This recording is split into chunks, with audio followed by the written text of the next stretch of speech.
Go to get your game on. Go for the beers. Go for the cheers. Go for the hit and the hits. Go for the stakes and the stakes. Go to get your parlay on. Go to get your party on. Go for the scene. Go for the screens. Go for the gallery. Go for the win. Go to Ocean. Visit theoceanac.com to plan your visit. Philadelphia fans, we're cut from a different cloth. Born into a brotherhood and bonded to our team for life. We believe anything is possible because we've witnessed the impossible. While we may be from different neighborhoods, come Sunday, we are one, and we will be heard. Lehocky, official partner of the Philadelphia Eagles.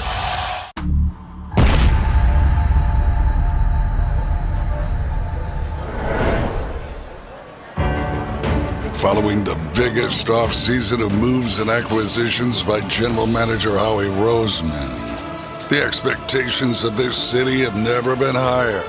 Welcome to the 2022 Lehocky Postgame Show on 6abc.com and across the JAKIB Sports YouTube channel, exclusively presented by Lehocky Giordano. Live from the Gallery Bar, booking games inside Ocean Casino Resort. Let's get this postgame show underway. EAGLES, Eagles. And good afternoon, everybody. The Eagles are 4-0. Welcome to the Lehocky Eagles postgame show. I'm Mike Vicinelli with Derek Gunn and Seth Joyner. Devin Caney will join us a little bit later. So through the rain and the wind and the muck and the overall nastiness, they survive and they overcome the Jacksonville Jaguars at home, 29-21. And they got 5 turnovers. I mean, let's face it, in this kind of a game with the weather the way it is, Trevor Lawrence not very secure with the football. They get the 5 turnovers. They run the ball, which is what they should have done in the weather like this. They ran it straight ahead. Miles Sanders, 27 for 134. 4-0 for the first time since 2004, and that was the year, of course, number 5 will always love you. Right, 2004, they went to the Super Bowl that year. It got a little hairy at the end, but Trevor Lawrence gave them the 5th turnover, which secured the victory. Guys, this is the way it really should have played out in this kind of weather. It didn't look like they were going to do it early, but finally they got their bearings on running the football the way they should have. Well, we jokingly said once things were going bad for them early on, all they had to do was get to the second quarter because that's where they seemed to do their most damage. You know, both of these teams came into this game turning the ball over one time. But when you look at the sloppy conditions today, you knew the elements were going to play a significant factor in the outcome of this game. Early on, it played in favor of Jacksonville with a ricochet interception that was returned for a touchdown. But lo and behold, you know, the football gods turned in favor of the Eagles and gave them 5 turnovers today. And, man, they needed it today. But you got to learn how to win in every kind of condition. And we watched this team put together 4 different types of win this season.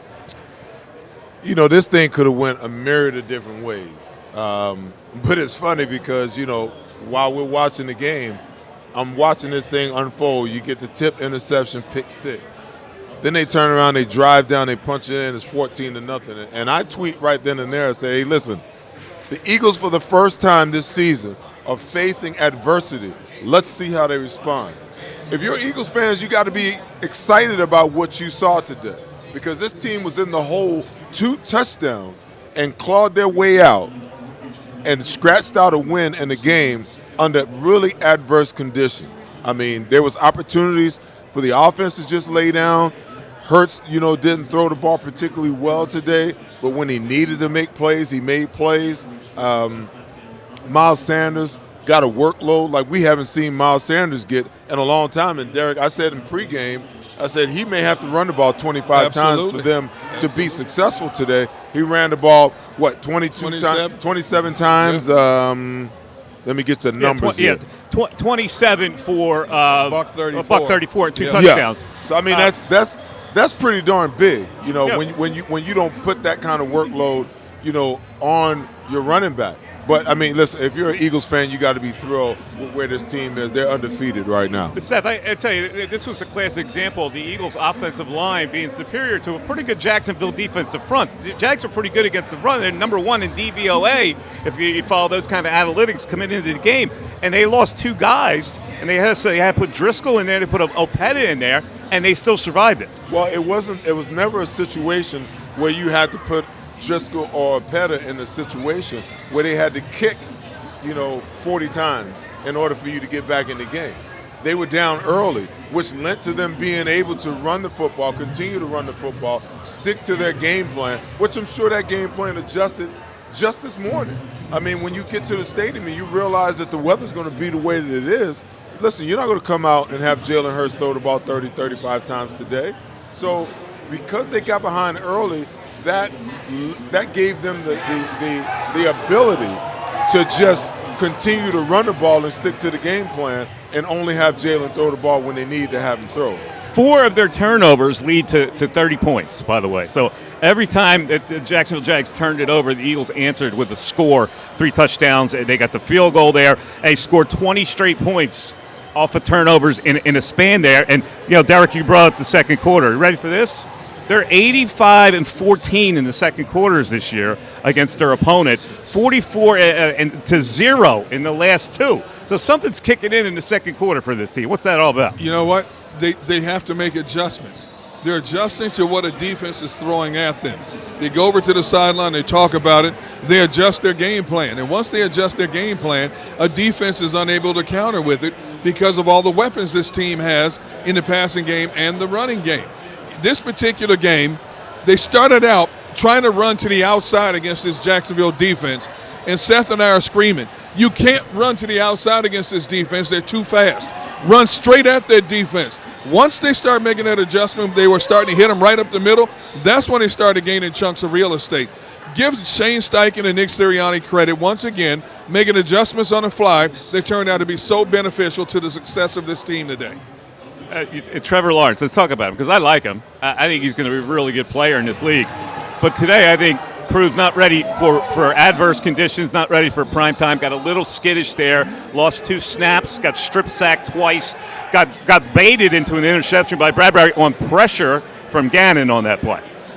Well, I will continue to contend. I will die on 2 hills.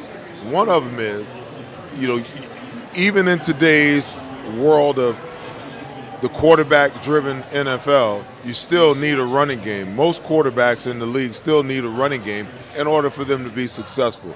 The other hill I will die on is the hill of pressure. Pressure changes everything. Pressure makes pipes burst. Pressure makes quarterbacks make hasty, dumb decisions. They make them make mistakes. And when you sit back and you let a quarterback in this league, at this level, just feel comfortable in the pocket, go through his reads, and have options of where to throw the ball, you're asking for trouble. Now, the Eagles got to Trevor Lawrence, and they made him uncomfortable. They even, at times, made it look like they were coming, and just the illusion of pressure made him nervous. The Eagles only blitzed 3 times today, just 3. I mean, in my estimation, that's not enough because, listen, you allowed Trevor Lawrence in the second half to get comfortable and pull within, shouting range of tying this game up and send it to overtime. Why? Why not just decimate his confidence from the beginning? Why not just do it the entire game? Why not leave any shadow of a doubt that you have no chance? The Eagles are going to get themselves in trouble because they're going to do this with a quarterback down the road, and it's going to come back to bite them in the behind. I'm telling you right now. Well, we'll see if that happens. Now, I thought it was really good. But first of all, welcome back to Doug Pederson. He got a nice ovation. They put him on the board, got a really nice ovation. I thought that would happen. He's won a Super Bowl here. I think Eagle fans really respect that. But I think he tipped his hand with Trevor Lawrence. There was that one series, they were 3rd and 10, and he ran the football to just give it up, to punt, not trusting his quarterback in that kind of situation. I think Doug realizes he's not a finished product yet. Well, he's not a finished product, but, as a coach, I think coaches need to do a much better job of taking the temperature of what's going on around their team and what's going on in the moment. I always talk about the analytics drive so much in professional sports now that is ridiculous. The analytics have always been created to be a tool used by the coaches when they're making decisions. It's not a tool that should drive the decisions of coaches. I hate analytics. And well, listen, it's a part of the game. It And people think that analytics is something that was just came out of nowhere. Listen, it was analytics when I played. You know, because we didn't have computers and computer printouts back then, you created your own analytics. Guess why? By how? By watching film and charting teams over a 4-game span. Those are analytics, okay? The probabilities of analytics is what's making the decisions for coaches nowadays. Yes. And to me, that's a problem because you lose accountability. Because if the numbers say the probability of you winning the game go up if you convert this 4th down and you go for it, if I'm the coach, I'm like, don't look at me. Your analytics guy up there is in my ear telling me to go for it because this is what the numbers say. You know, so there's no accountability. That's the first thing. The second thing is whatever happens to your gut. Okay? The feel for the game. Yes, I watched Seattle. I watched Seattle fall apart as an organization because they allowed the analytics to make a decision that cost them a Super Bowl and it destroyed that football team. Yes. Whatever happened to the feel for the game? You talked about there was analytics back when you played, but there were no computers to justify the analytics. Right. That was when coaches had a feel for the game. It was more of a mind game then. You didn't worry about a computer calling the plays for you nowadays. It hasn't happened to the Eagles yet, but I've seen it happen to other coaches, both at the college level and the pro level. You hesitate so much in terms of making a decision, you have to waste a timeout. You're indecisive sometimes. You know, luckily the stuff is paying off for the Eagles right now, but, you know, that's why I say I hate analytics. You know, so many teams rely on robotic decisions now more so than the physical feel for the game. But D-Gun, listen. Yeah. It's not like these coaches, it's not like they don't have that pit in their stomach, Mike, where in a situation they know better. There's something inside. Listen, when you play the game and you coach the game long enough, situationally, you know on the inside what you should do and the decision you should make. But when you got that guy in your ear and the owner's paying that guy millions of dollars, and you make a decision that goes against that and it works against you, the realization of what you're going to face come Tuesday looms large in your decision making, and I think that's a fault. Every team has the analytics master up there. Now, let's look at the Eagles converted a couple of really key 4th downs. Now, a lot of that was influenced by the fact that the weather they were afraid to kick it with the weather. I get that, but they did convert that. What I thought turned the game around, the Jaguars on a 4th and 3, Lawrence fumbled the snap. They were up 14-0 at the time, and that gave the Eagles life. They came down and scored off of that drop. And if he doesn't fumble that ball, he's certainly either running for the 1st down or he's got a guy wide open in the flat to convert the 1st down. I mean, that was a huge play in the game. Yeah, and then after they gave it up on 3rd and 10, that prompted the Eagles to come right down the field and score again with Sanders to tie the game. And then he fumbles another snap. Reddick with the strip sack, he had 2 of them today, led to another touchdown. All of a sudden you look up, it's 20-14, completely flipped. The Jaguars did not look like a confident team after that. Well, when you look at the 2 strip sacks that Reddick had, let's give credit where credit is due.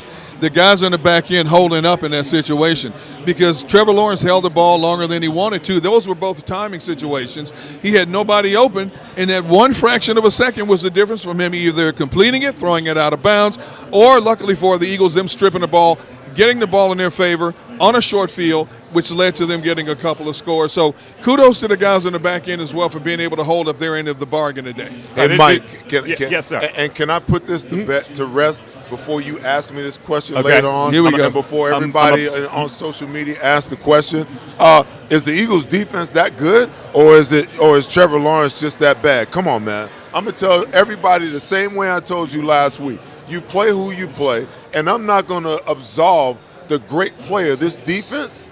I'm not going to take it away from them with the response is that, it's Kirk Cousins, and he stinks. Oh, it's Carson Wentz, and he's fried.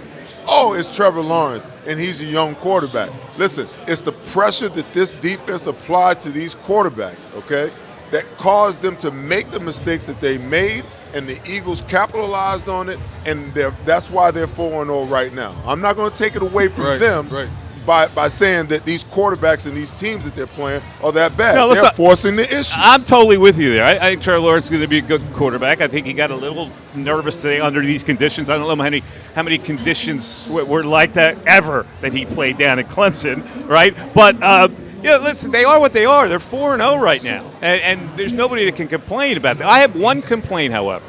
There was one thing that stuck out to me, and it was A.J. Brown and a lack of effort to tackle the interceptor after that play.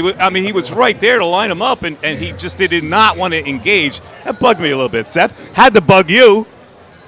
It did, and I'm pretty sure, he's not looking forward to rolling into the film room tomorrow and having to watch that on film with his teammates, with his offensive teammates, sitting there watching that lack of effort. And he'll probably apologize to the guys because you know what, as a leader on the team, when you don't live up to that standard, that Jalen Hurts is always talking about, and that standard that Brandon Graham is talking about, and that standard that Jason Kelsey is talking about, and you're supposed to be one of the leaders, you gotta own that. You got to own that because that could have been the difference between them winning and losing this football game today. Yeah, it was blatantly obvious. We looked at it. Well, he made a business decision. He made a decision because, look, it's early in the game. I'm already soaking wet. I'm not putting myself out there right now. I can't have that. Two things I want to look at. The Jags came in leading the NFL in turnover margins. They were +7 coming into this game. Well, the Eagles really flipped it on them there. And also, Seth, I got to say, Trevor Lawrence, coming into this game, had gotten the ball out of his hands quicker than any quarterback in the NFL. 2.39 seconds. They utilized the short passing game. What did the Eagles do to take that away? Well, I can't say that they got up and they really challenged him. I think he was just confused where he wanted to go with the ball. Listen, Zay Jones is out, so that messes up some of the continuity, at the wide receiver position. And then, we're in a situation where our starting slot corner, and after the first series, our best cornerback is out of the game. You would think that they would be in a prime position to be able to do what they've been doing all along. I just think that Trevor Lawrence had one of those days today where he wasn't seeing the field as clearly as he has been seeing it, and I think the pressure or the anticipation of the pressure based upon what he watched last week when they bagged Carson Wentz 9 times, that's got to have a psychological effect on you when you watch that. So maybe if I'm Doug Pederson, I don't even show him that film. I show him the previous 3. I'm still gonna give the secondary a lot of credit for Trevor Lawrence not being Trevor Lawrence today. Yes, I'm being facetious. No, I know you are. But when you consider how many times he stood back there and double tapped that ball, it's because he couldn't find anybody downfield. Even when Darius Slay went out, whoever came in, Josiah Scott, whoever came in, held up their end of the bargain in unenviable situations like that. You're right. Jacksonville not having Zay Jones was huge in terms of not being as fluid as they wanted to be with their offensive concepts in the passing game. But the bottom line is they had some players out there that could take advantage of situations. Christian Kirk, we all laughed at them signing a Christian Kirk before this season for the kind of money they signed him to. He's turned out to be a really good ball player for him. Evan Ingram, his biggest problem when he was with the Giants was he couldn't stay healthy. He's turned out to be a reliable receiver for him. They bring in a Brandon Scherf. They have a pretty good team. They just have to learn how to get over the hump in big games like this. Well, on that note, the secondary, too, Maddox was out. And then Slay goes out. So you're talking about Epps and Josiah Scott having filled the bill. Now, Scott had his moments of, inglorious moments, but for the most part, you're right. They did survive it. Well, when you talk about a kid like Scott, he hasn't had much playing time. So, he's out there, his head's swimming, his heart's in his throat. He's got a lot of stuff going through his mind. But luckily, he has an umbrella of players around him that can help him disguise whatever deficiencies he had on the football field.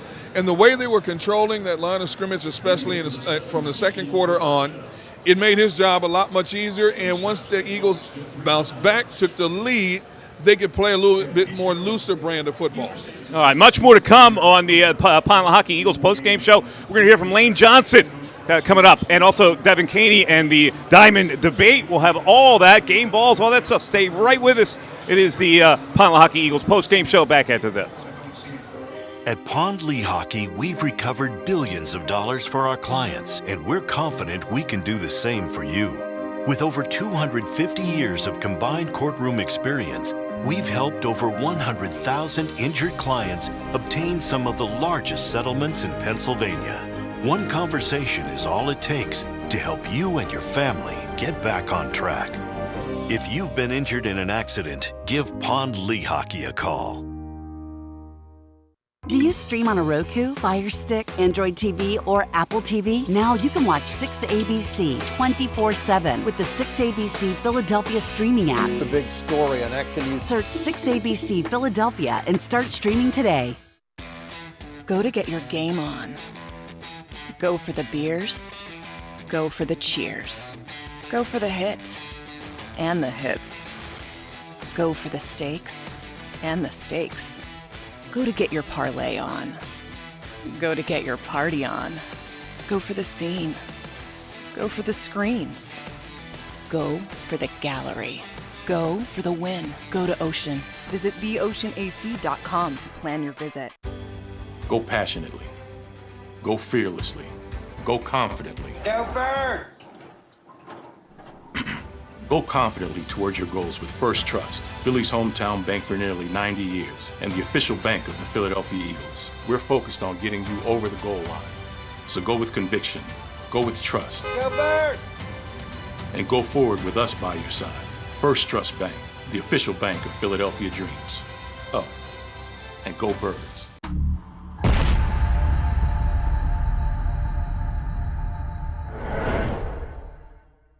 Welcome to Pond Lehocky. We've helped over 100,000 injured and disabled workers obtain benefits, as well as some of the biggest settlements in the state. If you've been injured at work, give Pond Lehocky a call. Score and save in southeastern PA and Delaware with Colony Pools this football season, and let the experts close your pool with a custom Merlin safety cover in green for the birds. And if you join our Winter Watch team, we'll give you another 20% off, and Colony Pools will handle it all. Keep your tiles on your pool, not in your pool. Fly with Colony right now, Birds fans. Visit flywithcolony.com. Most car dealers want you to order a vehicle and wait and still overpay for it. Not a Jeff D'Ambrosio destination Downingtown. The #1 Ram store in the region says forget the wait. They're the #1 Ram dealer because you pay the price you want to pay. New Rams starting at $199 per month, $10,000 in savings, 0% financing for 72 months. It's Jeff's 40th anniversary sale, the biggest sale in their history, with the biggest savings ever. Jeff D'Ambrosio destination Downingtown, GoJeffAuto.com. Anniversary pricing this month only.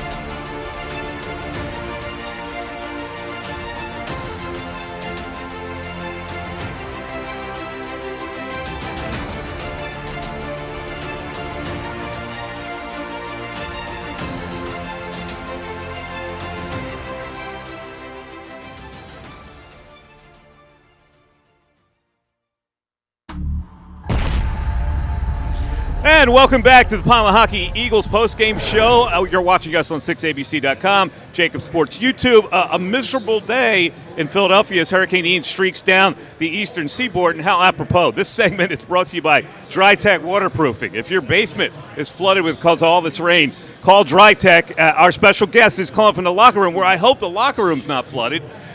Great offensive tackle, the right tackle for the Eagles, Lane Johnson, joins us. Lane, are we dry there?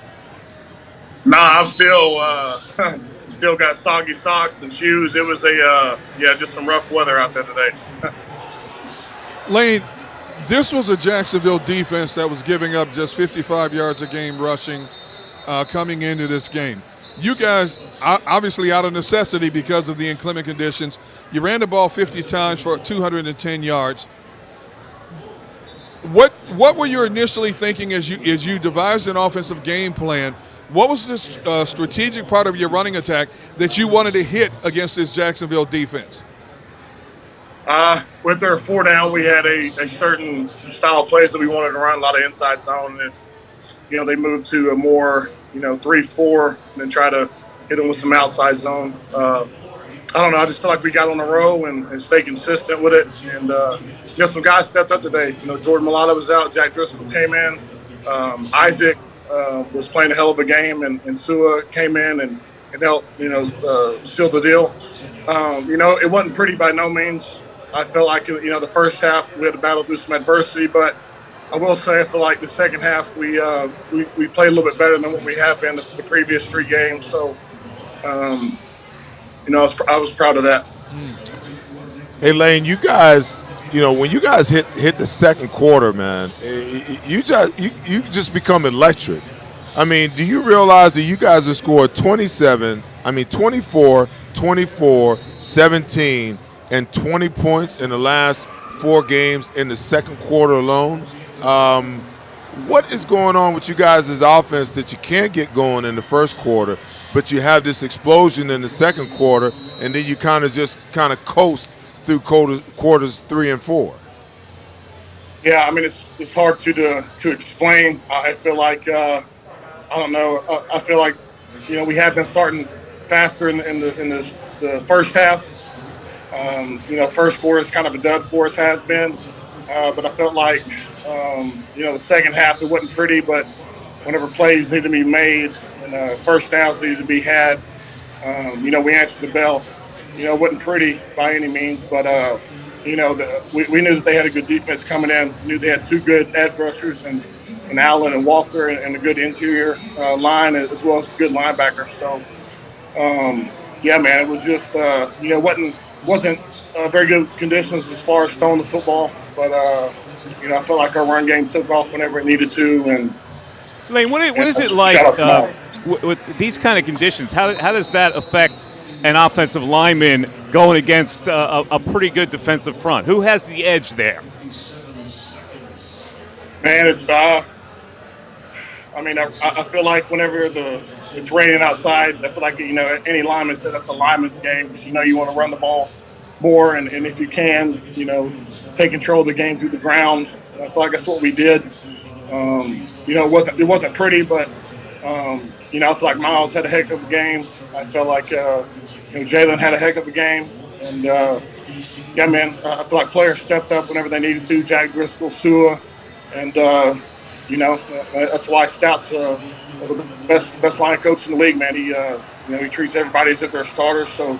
When games happen, you can't really control a whole lot, but next guy mentality and those guys answer the bell. Is it difficult to dig in to run block in weather like this? No, I mean when we go into slippery situations, we have those studded cleats, so you get a little bit more traction. That definitely helped. But I thought the field wasn't too bad. I thought they did a good job today with it. Hey, Lane, it looked like Malata could have come back in the game. He had the shoulder injury. We also see Seumalo go down, and we saw him grab his ankle. Any update in terms of just how bad those injuries might be? I think they're fine, at least from my point of view. I saw him walking around after the game, so it's better than going to get an MRI or whatnot. So. Who knows? I mean, we'll look into it next week, but, hopefully those guys will be back for us against the Cardinals.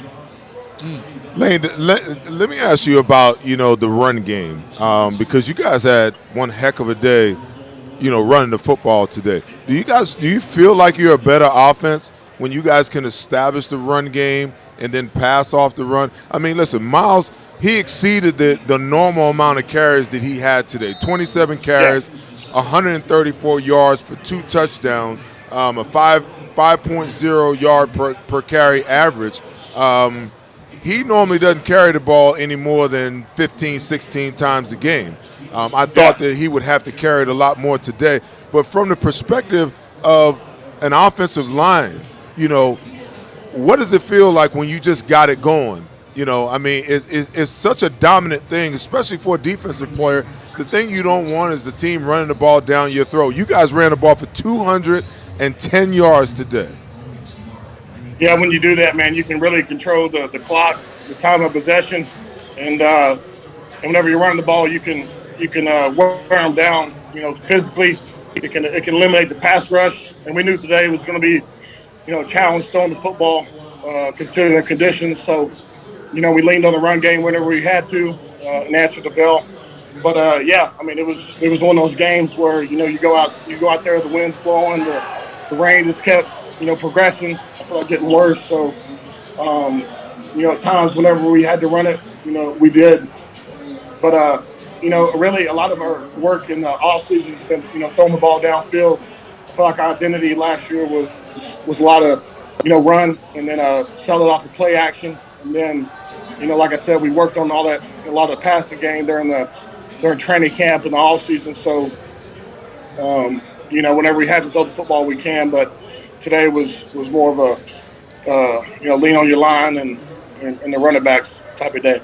Lane, last question for me. Now you have to go to Arizona, and a lot of people are looking at this schedule thing. That probably will be the toughest test that they'll face so far. You're going to have to prepare for that. You have to go on the road at the West Coast time, all that difference that people say. So what's the mindset this week? And I just try to, focus on my guy, whoever I'm blocking. I got J.J. Watt next week, future Hall of Fame guy. So anytime you got a guy like that, he commands attention and respect. And with their offense, they have a dual threat quarterback in Kyler Murray, and you see what kind of plays he makes. So, we know what's at stake. We know they're a good football team, and really, man, in this league, you got to hit reset, and the game's all about focus and not getting caught up in stupid things that don't matter. So keep our focus tight, keep working. Hey, Lane, we talk about this all the time, about the depth and the versatility of this offensive line. And you've talked about it, and we've talked about how Stoutland is one of the better offensive line coaches in the game. But what are the little intricacies that you get from a Jeff Stoutland to where no matter who lines up to your right or to your left, you don't have to worry about a significant drop-off in terms of production with this offensive line? Yeah, man, when you have Stoutland there, meetings are a hell zone. To be honest with you, every day we go in there, it's balls to the wall. He usually starts a meeting with asking people questions, putting them on the spot, and calling people out. They don't know what they're doing. He's been doing that for the past decade. It's how he is. Every day's game day for him. And so, when things don't go good or somebody, is out of the lineup, he expects the next player to, treat every day like he's a starter. So, I feel like that's been, kind of the tale of him ever since he's been in the league. We had a lot of different lineups over the years, and guys coming in and playing well and doing good things. So, it's just the culture that he's presented. Nick and Shane and guys on the opposite side of the ball, just the attention to detail, and you can't give those guys enough credit for how hard they work. Lane, now you guys are the only undefeated team left in the National Football League right now. How do you address the young guys who potentially could get complacent in a situation like this? Now that you guys are on the road, as the weeks go on and you continue to win, the intensity and the pressure is going to continue to ratchet up, as the only remaining undefeated team. How do you approach that? How do you veterans, deal with those young guys in the line and in the locker room to get them to understand that each week you just got to flush it and move on to the next one? Yeah, the pressure factor is something that you create. I know that if you go to work every day and get lost in your craft and empty your energy out in what you're doing, then you can go into the game with confidence, win, lose, or draw. That you put your best foot forward. And as cliche as it sounds, it's a long season. It's very easy to get lost in the hype and media attention and distractions. And I think we have a bunch of leaders on this team that's been a part of great teams, been a part of bad teams, and you realize that you can't get lost in anything. You got to really erase your memory from the previous week, and it really, as cliche as it sounds, man, you got to attack Wednesdays and Thursdays are our practice days like it's a game day. So whenever game day comes, it's more of a routine than anything. So that's really how we approach it. Lane, listen, thanks for spending some time with us. We'll check in with you next week at Arizona. Thank you, man. Enjoy the win and get some rest. We'll talk to you. All right, guys. Thank you. All right, that's Lane Johnson, best right Yeah. tackle in the league. This segment, of course, brought to you by Dry Tech Waterproofing. And seriously, if you've got flooding in your basement, Dry Tech Waterproofing is who you want to call. They hook me up. How you doing basement-wise? So far, right? so So good, far, so especially good? in this tsunami that we're having now. I got here at Ocean Casino yesterday. I'm texting my fam, hey, check the basement. Yeah, so far, so good. Yeah, I know he's good because he lives in a big penthouse suite. Yeah. You don't have to worry. Oh, I know. All right. As a matter of fact, Well, you know, Hey, listen. he has his own personal yacht that will take Yeah, it from I here to know, his house I in know. Philly. I live where tornadoes aren't going to be an issue. Hurricanes aren't going to be an issue. No. The only thing we get is a little monsoon rain. That's why I live in Arizona. No, you get those. I was out there for one of them. You get those dust storms. You can see them coming. You get those. There ain't nothing wrong with that. You just either pull off on the side of the road or you stay in the house till it I know. blows by. I'll take that over anything else. Ice, sleet, snow. I'll take it over all that I'm stuff. talking about where you live here, that big, tall penthouse suite Oh, you live Lord. in. This is Here's where a the rain helicopter. is, not in Arizona. Come on, man. All right, man. when we come back, Kevin Katie's going to join us with the Diamond Debate. What is today's Diamond Debate? They're 4-0. They're looking good. They're going to be favored in Arizona. So we'll see where this is going to go. This is Mike Missinelli with Derek Gunn and Seth Joyner. And Devin going to join us on the Pine Lehocky Eagles postgame show. We're back after this.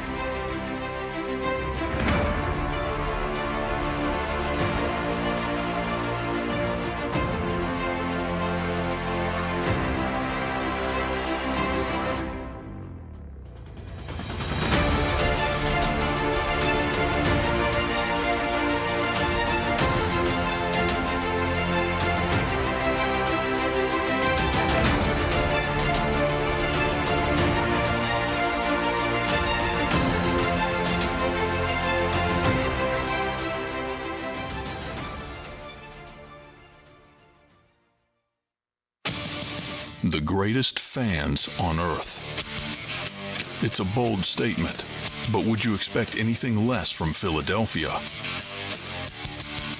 58 years of heartache creates a toughness, a grit, a resolve not found in most.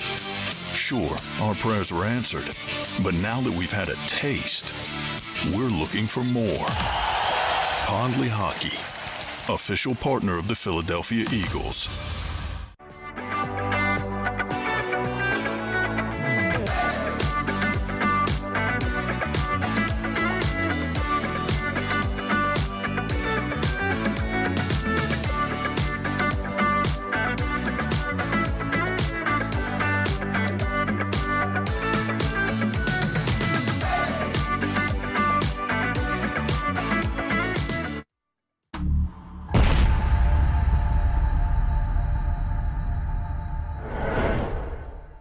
Celebrating the life of your loved one is what we do at Life Celebrations by Givenish. When the matriarch of the Dalloway family died suddenly at 82 years old, Life Celebrations by Givenish stepped in. They will make this the easiest thing that I know it's not easy, but they will make this as easy as possible. Life Celebrations by Givenish, customizing services as unique as the individual. I just know that my dad, who is in charge of everything, was not in charge of anything at that point when my mom passed.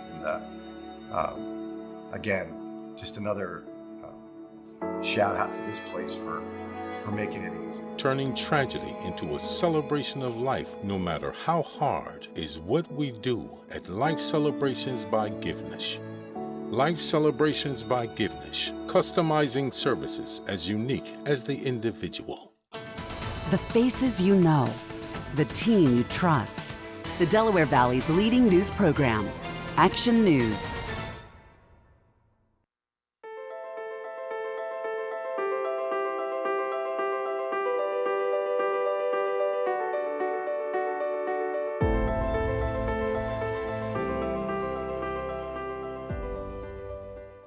Go for the beers. Go for the cheers. Go for the hit and the hits. Go for the scene. Go for the screens. Go for the gallery. Go for the win. Go to Ocean.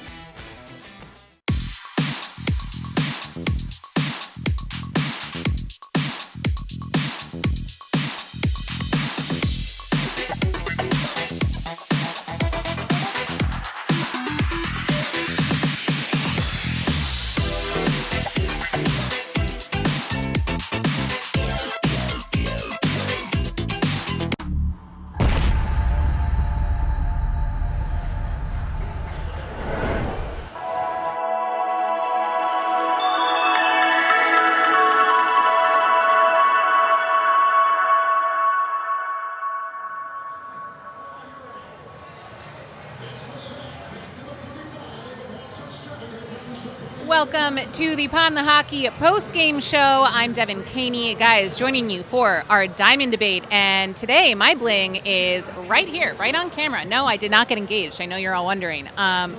It is a beautiful ring that has my hair caught in it at the moment. But a sapphire diamond ring. Here Beautiful. we go, to match Dougie P's from 2018. I caught on right away because it was on your right hand that you weren't engaged. Yeah. Right? Yeah, you know, can't throw people off. Now, that is a great item. That's a great looking item. And this would be like an amazing gift. I'm just going to do the entire show like this. It really is. Now, I happen to be a sapphire man. You sapphire man, ruby, emerald, what are you? Well, mate, it would be emerald. You're emerald? Yeah. Black onyx, man. Black Ooh. onyx. Is that your birthstone? What are you wearing today, though? Is that? Oh, my little brooch, man. Oh, I thought that was green for a second. Yeah. For the I gotta mix it up on y'all. In any event, that's a really nice item. I told Devin. Check that out if you're. Devin should walk around like they do British royalty with that ring on like this. Right. Just walk around the gallery like this, waving at people. I feel like it's like I don't know what to do with my hands type situation. Okay, guys. So today's Diamond Debate topic is: are you all in on Jonathan Gannon's defense after 4 games? Yes or no? Right now, the majority say yes, actually, at almost 75% on Twitter. I need to check the YouTube results. But how are you guys feeling about it? I'll let Seth handle that first I one. was because just going to say, yeah, Seth, I feel like I need to call on you first. You know, last week we were talking about, first team, second team, honorable mention. Right. He's still in the honorable mention bracket for me. Really? Because listen, man. Really? Players tough. You want to know why? Because players play, and it's up to coaches to put players in position. We've yet to see a dominant performance. Even though the Eagles won this game, and even though they won last week, even though they won in week 1, the only decisive win that they've had was against, Minnesota. Now, it was a decisive win against Washington because the defense had 9 sacks. But Wouldn't you call that a dominant performance?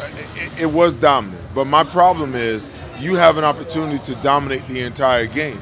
The Eagles were in a situation today where Trevor Lawrence got comfortable in the second half after being nervous the entire first half and was in a position to bring this team back and tie the game. It should never come to that. You seriously think that? Yes. You saw the vulnerability of the Eagles defense that Trevor Lawrence was going to bring that back in the game? Do you remember where we fumble, we turn the ball over. The next play, Hassan Reddick comes in, strips the ball. We get the ball back.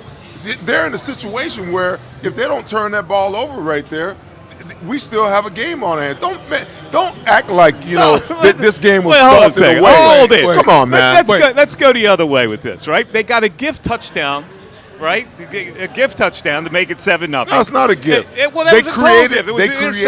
created the turnover because Jalen Hurts had no business. No, but that's not on Gannon. All right, so let's see what was on Gannon. Be on him, but that's part of the game. Here's where I'll fall. Gardner Johnson was in a wrong position on that touchdown to make it 14-0. But from that point on, the Jaguars really weren't doing anything against his defense. And I know you like the blitz more. The one blitz that he did put out there results in the interception. I understand that. The best call of the day. You're 100% correct. Yeah. But the question is, am I all in until I can see some consistency in how he's going to call the game? Listen, I want our defense to be dominant because, believe it or not, they're not going to put up 400 yards worth of offense every single week. There's going to come a point in this season, there's going to be a game in this season where we're going to need the defense to be dominant, okay? And the question is, does he have the cojones to call what he needs to call throughout the entirety of a game? Not in spots, not 3 times a game, not against Carson Wentz, who is completely done. I'm talking about against a top-flight quarterback where you have to pressure him in order to have success. He has not proven to me that he is even willing to do that now.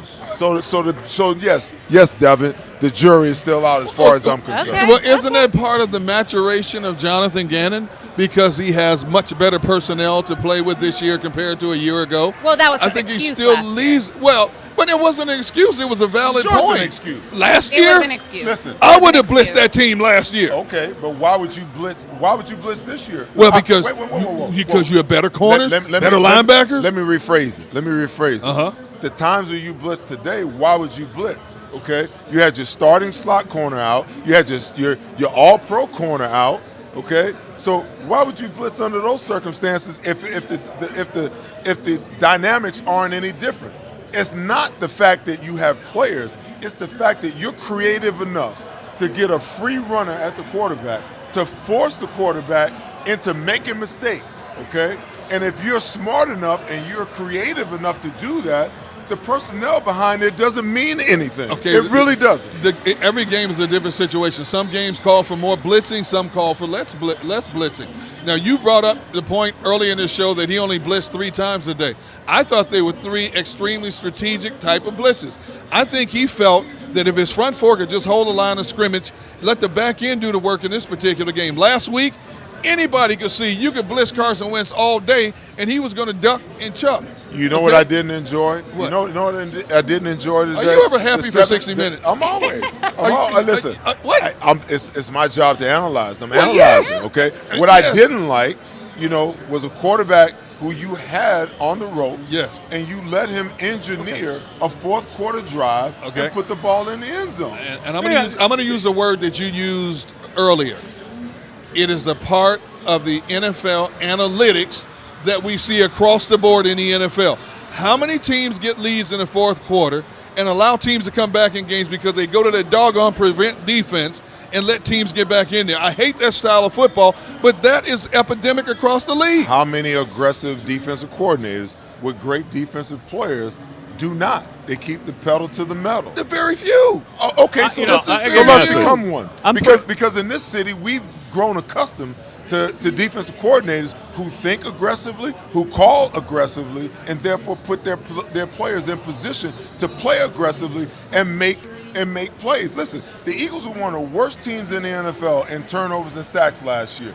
They're in the upper echelon this year. Why? Because they're getting pressure, they're blitzing more, and they're forcing turnovers and they're forcing bad plays. They're also if I'm smart enough to look at that and see that, and I don't even play the game, all I do is get paid to analyze the game. You mean to tell me that the guy who eats, sleeps, and drinks it and gets paid millions of dollars every single year to do it, he can't understand that? Come on, man. What am I missing here? We have not had a defensive coordinator that falls under the umbrella of what you just described since the days of Jim Johnson. We haven't had one come close to it. Here's the thing. Close to it. Mike, go ahead. Here's the thing, Dave. If you watch a game with Seth Joyner, I'm pretty sure the first word that ever came out of his mouth as a toddler was blitz. He's never satisfied with a lack of pressure ever as he's watching the football. Yeah, blitz more. Yeah, more pressure. So you're saying, and I'm not disagreeing with you, that Trevor Lawrence could have been more susceptible to blitzes. But the other side of that coin is they've been pretty good with getting pressure with 4 guys this year. Okay, but I'm answering the question, okay? Are you all in on Jonathan Gannon? Gannon? Let me ask you a more specific question. Are you happy with Jonathan Gannon's defensive plan, scheme, play calling today? I'm happy that the Eagles are 4-0, okay? I want to see us have a dominant defense. Yes or no? Yes or no? Are you happy with Jonathan Gannon today? Well, not totally. Not totally. Not totally. What would you change if you could fix anything? Listen, I want to. I believe that. I believe that the game of football, Devin, is more psychological than it is physical. Okay. when I played against guys, I chirped a lot because if I was physically and mentally superior to you, right, then I know that I could get in your head. And if I could get in your head, then my job was half done. Okay? When you're playing against an opponent, okay, at this level, everyone's got talent, everyone's got ability. What's the difference? The difference is your mental approach, your aggressive, your intellect of the game, and how you play the game. Okay? So if I'm playing aggressively and I can steal your confidence, if I can steal your soul, then that's what I want to do. That's what this game is about. And you can't look at it any other way. Oh, we're just happy to win. I'm telling you right now, the game is more about how you win as it projects into the future than if you win. If this team goes 13-3, but doesn't play the style of defense consistently that you want, would you not be happy that they're 13-3 and the number 1 seed in the NFC? I'd be happy. I'd be pleased as punch for them to be the number 1 seed and have home field advantage. But I would tell you this: when they get up, when they got to play against Tampa Bay, the LA Rams, or the Green Bay Packers, if they come out with this nonsense that they do, those quarterbacks will make them. They'll be going home. They'll be fishing, like they say in the basketball world. That's way far away down the road. I'm just saying. Reel him in, Mike. Hey, listen, it's week 4, y'all. Make sure you remember that I said this in week 4. Okay, I feel like every week, though. Every week at this point, we're saying, well, they haven't played a good team yet. He's saying that. I thought the Vikings were a good team. I thought the Jags were a good team. Heard me say that. I've always said, okay, you play who's on the schedule. There's 1,696 players in the NFL, okay? If you're on a roster, that means you can play. Whether you got good coaches, whether you play for a good organization or not, that's yet to be debated. But you play who you play, and I don't care. That's exactly why I said I'm not going to take away from this defense what they've accomplished the last 3 weeks, because guess what? I'm not going to say they played against bad quarterbacks and bad teams. I'm going to say they forced those bad quarterbacks and those bad teams to play the way they play. Devin, I'm going to give you a simple answer to your question. Okay, go for it. I'm happy with the way the team played today. This was a Jacksonville offense that had only committed 1 turnover in his first 3 games. On a sloppy, inclement track, the Eagles generated 5 turnovers in this game today defensively. They generated 5 turnovers. They put their offense short fields. As Mike said earlier in the show, from those turnovers, they generated what, Mike? 30 points. 30 points off those turnovers. In today's brand of football, I'm happy with their performance today, but I will say this: I'm not 100% on Jonathan Gannon's bandwagon yet. So why you? I actually totally agree. I'm about to put this mic down and walk off the set. You gonna say that out there? It's about consistency. I'm 65%. It's about consistency. Yes, I'm 65% on his bandwagon. Yeah, but not 100%. Just fed right into him. Here it is. Seth Joyner at a steakhouse. Right? Waiter comes around. Mr. Joyner, would you like some sour cream on your baked potato?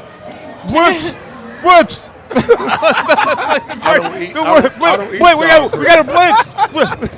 I don't eat sour cream. Oh my goodness. That was. How do you feel about that impression? I hate sour cream, by the way. I hate sour cream. Listen. Yeah, as if Seth Joyner eats sour cream. Come on. I don't eat sour cream. Or potatoes. He's saying no sour cream, but he's also saying, I told him, what? Just bring me a baked potato with double the extra butter and cheese. That's it. I don't want cheese. I just want salt, not about pepper. the baked potato. Yeah, butter, is. salt, That's pepper. not the That's joke. Yeah, it is. That's not the punchline. It's not blitz. See, Mike, you and everybody else thinks that I'm just blitz happy. You know what I am?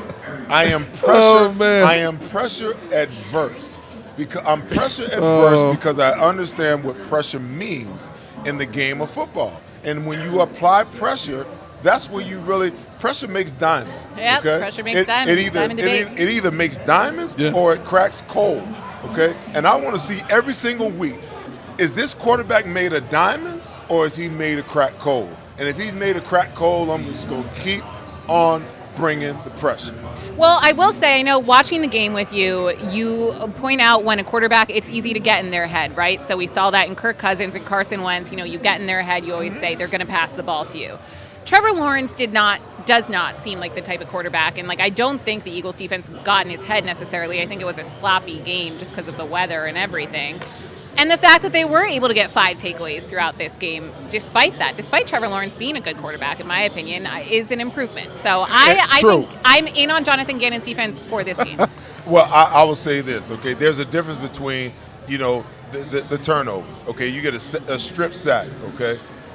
That's not a mistake that the quarterback made. The quarterback couldn't see the guy coming in the strip. He fumbles the ball. The ball is wet, okay? The one turnover that the Eagles got that was a result of pressure was the interception by Bradbury because he made a bad decision. And that's why I said that was the best defensive call by Jonathan Gannon of the day. Okay. It was a perfect call at the perfect time. Jacksonville had momentum going down the field, potentially could have put 6 on the board. He dialed up a blitz. Whatever he saw at that particular point, he picked that particular time to dial up that blitz, forced Trevor Lawrence to make a decision quicker than he wanted to. The end result, Eagles take their momentum back. He had to call that blitz. He had played passive all the way down the field, and they were on the verge of scoring a touchdown. So now all of a sudden he had to call something to flip the script. If you knew all along that was the case, why not save field position and start calling those blitzes on the other side of the 50? Because that's not what we see from Jonathan Gannon. Okay, so now you understand. You can scream all you want. So now you understand why I'm not all in. Yeah, well, Devin, you can I take. didn't say I was all in. I said 65%. You can take us out. The other side of the coin also is this: if you blitz a really good quarterback, he knows what he's doing, you get burned. It's true. That is no doubt about it. Smart about it. I'm from Philly too. I love blitz with blitz. I love aggressive defenses. Jim Johnson, the whole bit. But sometimes that good quarterback's going to burn you because he knows how to play. When I look at good defense coordinators that know what the heck they're doing, they very rarely get caught. You want to know why? Because they're creative in what they do. Okay. They show early that we're coming from this side, and they force protection to protect here. And then guess what they do? They drop everybody out over here, and they come from the other side. This year is the first year that I've actually seen Jonathan Gannon have a little bit of creativity. He couldn't create that last year. It was either 5-man, Alex Singleton lining up on the line of scrimmage. Every time I seen them line up on the line of scrimmage last year, I'm like, oh, they're in the blitz. If I could see it, you mean to tell me that the quarterback wasn't seeing it, to your point, Mike? All right. Well, I think consensus is pressure makes diamonds. That is our diamond debate. If you guys want to weigh in, go vote on Twitter or the JAKIB Media YouTube channel. Stick around. On the other side of this break, we have the D'Ambrosia drive of the game.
The greatest fans on earth. It's a bold statement, but would you expect anything less from Philadelphia? 58 years of heartache creates a toughness, a grit, a resolve not found in most. Sure, our prayers were answered, but now that we've had a taste, we're looking for more. Pond Lehocky, official partner of the Philadelphia Eagles.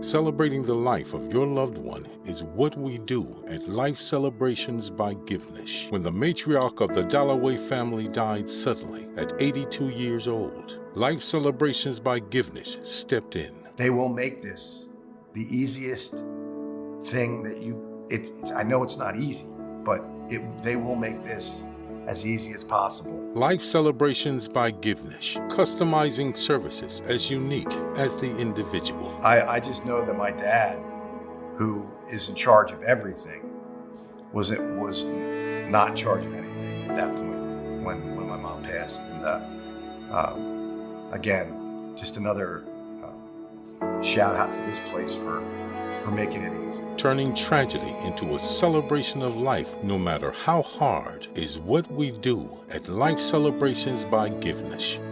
Life Celebrations by Givenish, customizing services as unique as the individual. The faces you know, the team you trust. The Delaware Valley's leading news program, Action News.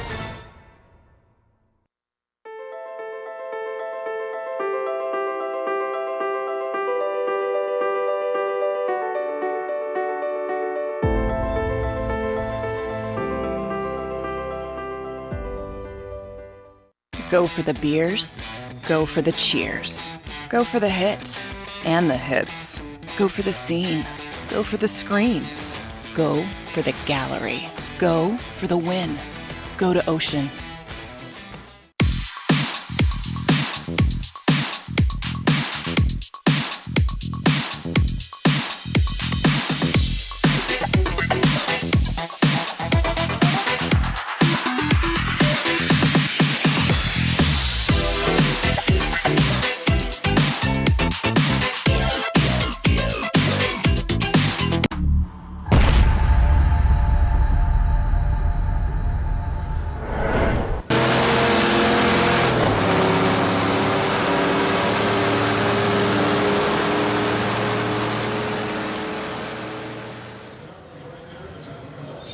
Welcome back to the Lehocky Postgame Show. It is time for our Jeff D'Ambrosio drive of the game. GoJeffAuto.com. Seth, I know you're just itching to give us your drive of this game. Well, I've been talking about it. It's been a point of contention. Again, the Eagles didn't get started offensively today until they got into the second quarter. The first scoring drive was 7 plays, 57 yards. It ended with Jalen Hurts scrambling, for a touchdown. That started the ball to rolling, and I think that's where the offense really kicked in, because they came back with a 9-play drive for 71 yards and a Sanders touchdown. That followed with an 8-play drive, 35 yards, and a Kenneth Gainwell touchdown. But it all started with that first one of the second quarter. For me, the drive of the game is the drive where they took the lead, aided by Trevor Lawrence fumbling the snap, gave him a short field, and they put it in to complete a 20-point second quarter. We still can't figure this thing out. Why the second quarter has been when the light switch goes on for this team, but I think that gave them a momentum they needed, even though they missed the extra point. They were in the driver's seat at that point, went to the locker room with the 6-point lead. I'm going to call that one, for me, as the drive of the game. This is interesting because we each had different drives of the game. I know. I was going to say this is a very I'm going to take the peaceful one drive that tied the score at 14, because this is what the drive that I thought they really start going straight ahead running the football. And 9 plays, 8 of those were rushes. You had Sanders 8, 13, 5, 4. Trey Sermon gets in there for 14. They got the ball close after a Hurts rush, and then Sanders takes it in from 10. The one pass play was the screen to Goddard. So I thought that they had gotten their identity right there. They had 1 third down on that whole drive. They got their identity just crushing them, running the football straight ahead. And we were all talking about it. Don't go laterally. Let's go straight ahead. That was the drive I thought they started going straight ahead. You bring up a good point, because they really weren't running the ball with any kind of efficiency up until that point. They kept trying to go across the formation with pullers and whatnot, and we were talking about it during the game. I'm like, you have to, when you're playing against a fast defense or you're playing against a big defense, your runs have to be straight ahead, and they've got to hit the hole right now while your offensive linemen are engaged, because anything that's across the formation or takes time to develop, now those guys can get off the ball, they can get off the block and run to the football. But they really became dominant, Mike, to your point, in that second drive, where they just started running the ball right at the #1 rush defense in the National Football League today. There are a few quirky series of events in this game. The one that first comes to mind for me is the Jake Elliott 3 points called back because of roughing the kicker. Eagles go for it, don't get it. He kicks again. That had me nervous. That had me wanting them to change that rule. I think you should get to keep the 3 points anyways, and then also get the first down. That's actually not a bad idea. Wait a minute. Come on. I mean, who says guess no? You want to give Jake Elliott a participation trophy too while you're at it? I don't know if it's a participation trophy. First of all, I want to give him a trophy for the performance that he put on. How about the toughness that the kicker shows? Got wrenched. The leg got wrenched. His kicking leg goes. He shakes it right off. Seth, stop it. Come on, man. Stop it. Just give the kicker some love. Kicker's tough. He was limping. Some love. You want to know why he was limping? Why? Because he was trying to draw the penalty and get the sympathy of. It's just like when the quarterbacks get hit now. The quarterbacks get hit and they're laying on the ground like this with one eye open. And like, I'm hurt, ref. You going to throw the flag? Come on, man. He was still limping when he went to go kick off later in the game. He was. That man was hurt. He drilled that field goal that he kicked after they didn't score the touchdown. That man was hurt. Yeah.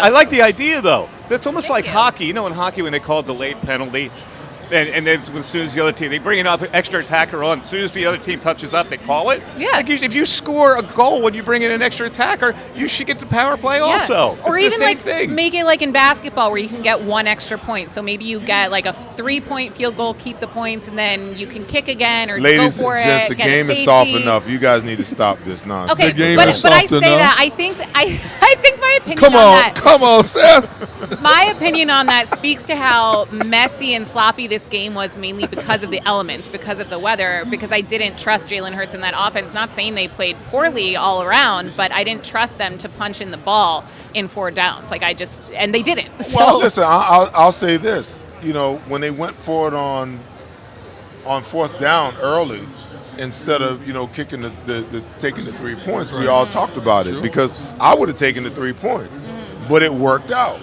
Now they take the 3 points off the board and they wind up having to put them back on again. I mean, that's just the nature of the beast. I mean, everybody's just so aggressive. If you're going to get 15 yards and an automatic first down, you want to take advantage of that opportunity to put 7 on the board instead of 3. I thought he showed some toughness. You remember way back in the day, since we talked. Why would I remember way back? Well, in the day? because we're all way back in the day. But in 2004, we're talking about that team, the last team that was 4-0. You remember the game? No, it wasn't 2004. It was probably later. When David Akers had the bad hamstring. Absolutely. He kicked the field goal, and they rested his weary head in Donovan's bosom. Do you remember that? I remember. I would not have worded it as such, but yes, I remember he did. that. Rested his weary head. You remember that? And so Jake Elliott, I think, showed some toughness. You want to know toughness?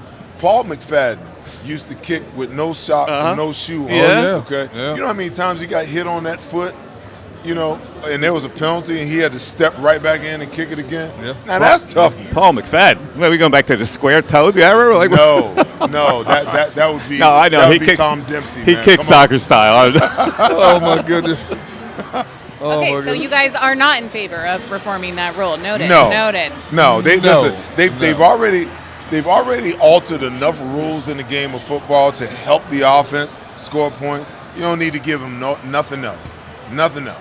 Well, I do know special teams was kind of the one area of major concern, aside from defense, apparently for you, going into this game. How do you guys feel about special teams? Do we think that they improved? Were there any areas I love that really Britton Covey's decision making. You love him now. I thought you didn't like him. I liked it. I never had a problem with him. I had a problem with the guys that are supposed to be blocking for him that don't ever block any damn body. He made a good decision today, and I loved his decision making. He said, okay, if I'm supposed to run the ball over here because this is where my blockers are, I'm going to run over here. And he had positive yards all day long. Well, yeah, especially in a kickoff return game. I mean, he just basically got straight upfield. There was no hesitation on him. I still think there was one time he got hit and it was like inside the 25. He still stands too upright for me when he carries the ball. He does. But a couple of times on kickoff returns, he dipped it to the outside, and got the necessary yards. So, yes, I was considering how much we have critiqued his overall performance when it comes to returning, yes, I was pleasantly pleased with his return game today. Well, he had new energy. They added him to the roster. After he was a practice squad guy, he could only keep you active for 3 weeks. They added him to the roster today because a lot of social media. I saw a lot of social media reaction this week that the Eagles should use the hurdler. I said that too. I've been saying that since preseason. Look, he's one of the fastest guys in the world. Why would you not want him returning punts? Because he's a linear runner. Yeah. And They not don't only trust that, him yet. What's his ball security like in practice? we don't Obviously, know that. we don't know that. You know, I mean, Well, he did play football. I mean, he was a football player. at 6 Oregon. years ago. we saw him tackle someone. We saw him tackle someone in the 6 years preseason. ago. All right. Jeez. I don't think he forgot how to carry a football. I don't know. When I think about him, and I'm not saying he doesn't have NFL capabilities, but when I think about him, I think about a guy named Ronaldo Nehemiah back in the day. They tried to make a wide receiver. He didn't play football. He didn't play football. He tried. He tried to with the 49ers briefly. No, but in college he didn't. I know, but The hurdler was a bona fide letter winner. Okay, well then there's a reason he's not on the field now. They don't trust him yet. What? That's what I'm saying. Okay. Why would you want him out there I'm just now? saying there was a lot of right. social Why would media activity. We are for going to him. I don't pause want him this out there. debate I and don't take want a him break. out. No, Stick not around. yet. This was the Jeff D'Ambrosio Auto Group Drive of the Game. Go JeffAuto.com. Stick around. The Pond Lehocky Postgame show comes back.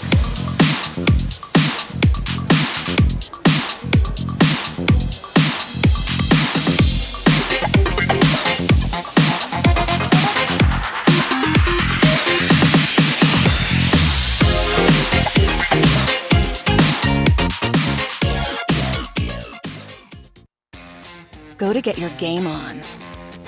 Go for the beers. Go for the cheers. Go for the hit and the hits. Go for the stakes and the stakes.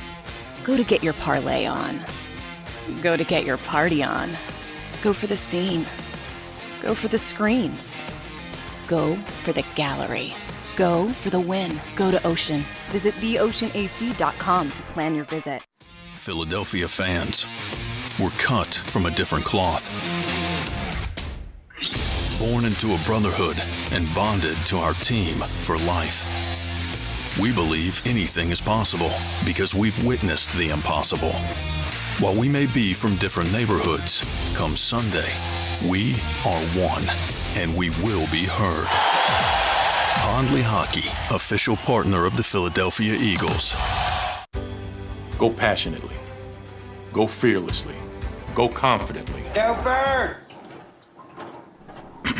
Go confidently towards your goals with First Trust, Philly's hometown bank for nearly 90 years, and the official bank of the Philadelphia Eagles. We're focused on getting you over the goal line. So go with conviction, go with trust, Go Birds! and go forward with us by your side. First Trust Bank, the official bank of Philadelphia dreams. Oh, and go Birds. Score and save this football season on your car insurance. Before the next game, save up to 40% on your auto insurance policy. That's right, 40% savings. Call an audible this season and contact the Del Val Insurance Group. They're an advocate for you, not an insurance company. That means they'll get you the right coverage and save you up to 40%. Call managing partners Fran or Jim of Del Val Insurance, 215-354-0122, or score and save at dvigi.com. dvigi.com.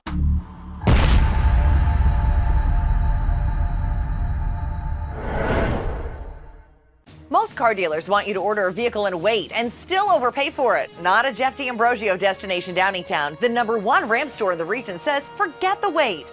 They're the #1 Ram dealer because you pay the price you want to pay. New Rams starting at $199 per month, $10,000 in savings, 0% financing for 72 months. It's Jeff's 40th anniversary sale, the biggest sale in their history, with the biggest savings ever. Jeff D'Ambrosio destination Downingtown. Go JeffAuto.com. Anniversary pricing this month only. Hi everybody, my name's Jason Lombardi. I'm an inspector at DryTech. At DryTech we offer 3 major services. The first one being basement waterproofing. The second service we offer is foundation and structural repairs. And then the third service that we offer is mold remediation. If you feel you are having a waterproofing issue, give DryTech a call or check us out online.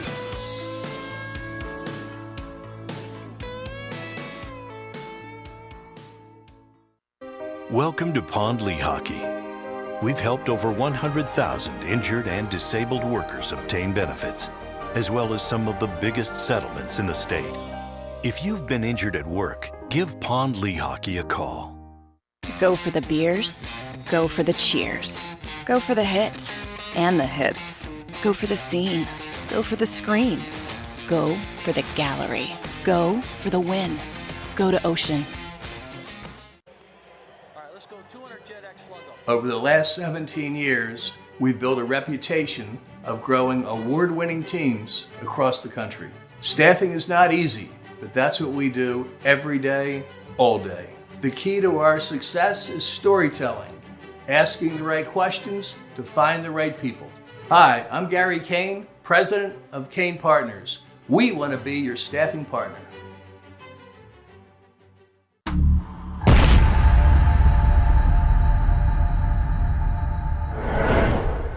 Ready for rapid fire. Welcome back to the Pond Lehocky Eagles postgame show. Mike Missinelli, this is Derek Gunn with Seth Joyner. Eagles win it today, 29-21, 4-0, first time since 2004. This is a segment we call the 2-minute drill. Rapid fire questions. I'm going to fire at these guys. They're going to come back with their own answers, and it should be interesting because a lot of these questions are offbeat questions. So let's start with the conventional questions to the guys. Where do you rank the Eagles right now in the NFL? Power rankings. Power rankings, I have to put them at number 1 right now. They're the only undefeated team in the National Football League. They have found 4 different ways to win games. Just a couple of weeks ago, we had 6 undefeated teams. We're down to the Philadelphia Eagles. They keep finding a way to win games. Seth. I put them at 3 because I still don't believe they're as good as the Buffalo Bills or the Kansas City Chiefs. Now, they're the best. I would say you rank them 1 if you're talking about the conference in the National Football Conference. They're the number 1 team in the NFC, but I'm not sold yet that they could beat right now the Kansas City Chiefs or the Buffalo Bills. I will agree 100% with you. I've also I have them 3. Doug Pederson's return to Lincoln Financial Field today.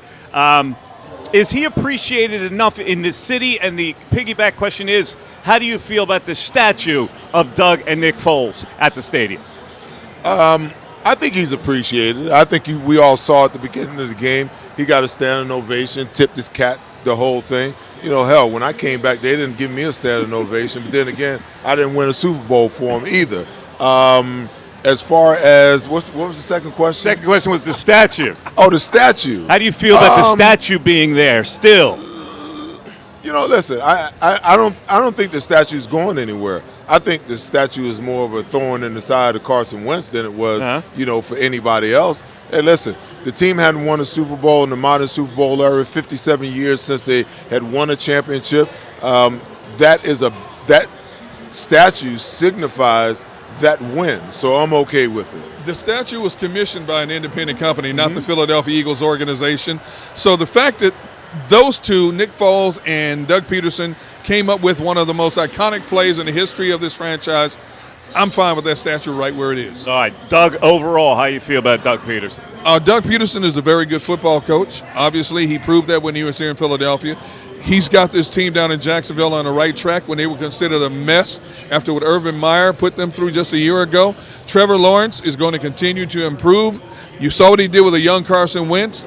He's got to rebuild Trevor Lawrence and rebuild that team. I think Doug Pederson is on a good track with that team down there. So 4-12, and Nate Sudfeld is kind of just evaporated in your mind. Evaporated. When you think about Jacksonville, last 2 years prior to this year, won a grand total of 4 games. They're already halfway there through 4 games this season. Yes, Doug Pederson was the right man for the job in Jacksonville. All right, let's go with this one now. Trevor Lawrence, since you brought him up. Is Trevor Lawrence a budding star in this league or just an average quarterback? I think he'll be a budding star. I mean, I believe that there's a natural process to most players. I mean, we look at guys like Patrick Mahomes, and we think that, and Justin Herbert, and we think that these guys are supposed to come in a year or two, just all of a sudden, light it up. The truth of the matter is they are anomalies when you really look at, footballs and players in the National Football League.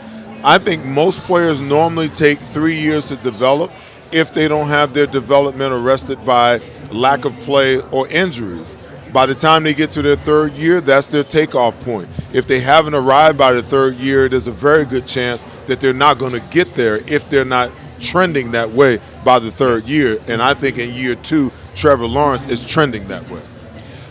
I'm going to say Urban Meyer almost destroyed that young man and almost destroyed that team just a year ago. Doug Pederson has been a breath of fresh air. You have Doug Pederson, Press Taylor as your offensive coordinator. Yes, the same Press Taylor who a lot of people didn't like here in Philadelphia. He's gone down there and he's done wonders with them, as well as Mike McCoy as the quarterback coach. I think Pederson, Taylor, McCoy circling Trevor Lawrence and getting his confidence back to where he was when he was with Clemson, I think he's a budding star in this league once they keep putting the pieces around him. I totally agree with you. And the one play that impressed me today was when he ran out and he tucked it and he kept the head low and he was willing to absorb a hit. That showed me some toughness in the kid. All right, 2 last questions. What did you think of the Andy Reid State Farm commercial today? The Andy Reid. You weren't paying attention. He's on the airplane. He drew an Andy Reid mustache on his star player. I must have missed it, man. But I'll tell you what, though. Listen, any attention or publicity Andy Reid gets, it's a good thing, man. Okay? He's been a great head coach. He's been a great head coach for a long time, man. The Andy Reid we know today has blossomed into a more personality type coach. Yes, I loved it. Yes, I love that. He would never do that when he was in Philadelphia. No question about it. All right, last question. This is teed up for Seth Joyner. What did you think of Jay Feely, a kicker, as the game analyst? You know what, Mike? I ain't going to let you ruffle my feathers today, man. Okay? I'm just going to say this. I'm trying to understand when I watch Jay Feely, who's done nothing but kick a ball, where's the qualifications of being an analyst really come in? I mean, what does he know about offenses and defenses that you would put him in the booth to actually call a game? Now, that's not my call. That's just proof that, you know what, if you know the right people, you can get to where you want to get to. Hey, listen, I'm with you. He's probably going to let him off the hook. Go ahead, D. Jay Feely is commentating. You know what? Come on. If you can get work, get it while you can, when you can, because as we know in this industry, nothing lasts forever. Yeah, I know I'll that. leave it at that. I can tell you that firsthand, so can you. So, all right, let's take a break. We're going to come back. John McMullen is live at the stadium. He's coming up. This is the Pile of Hockey Eagles postgame show live at Ocean Casino. And we're back after this. The greatest fans on earth. It's a bold statement, but would you expect anything less from Philadelphia? 58 years of heartache creates a toughness, a grit, a resolve not found in most. Sure, our prayers were answered, but now that we've had a taste, we're looking for more. Pondley Hockey, official partner of the Philadelphia Eagles. Action News at 11 with Rick Williams. It's the team you trust to bring it all together. The stories that impact your community. A sports roundup for the locals. And the AccuWeather forecast you depend on. Action News at 11 with Rick Williams. Go to get your game on. Go for the beers. Go for the cheers. Go for the hit and the hits. Go for the stakes and the stakes. Go to get your parlay on. Go to get your party on. Go for the scene. Go for the screens. Go for the gallery. Go for the win. Go to Ocean. Visit theoceanac.com to plan your visit. Since 1977 at Rafferty Subaru, we have always been about our customers and the community. Early on, a safe and durable option, we've evolved to become the best overall brand according to Kelley Blue Book. Over the last 14 years, we've donated thousands of dollars through the Subaru Share the Love event and found homes for hundreds of pets. The Rafferty family is proud of our 45 years in business. This month, celebrate our anniversary with special financing on select models. Visit us and see why.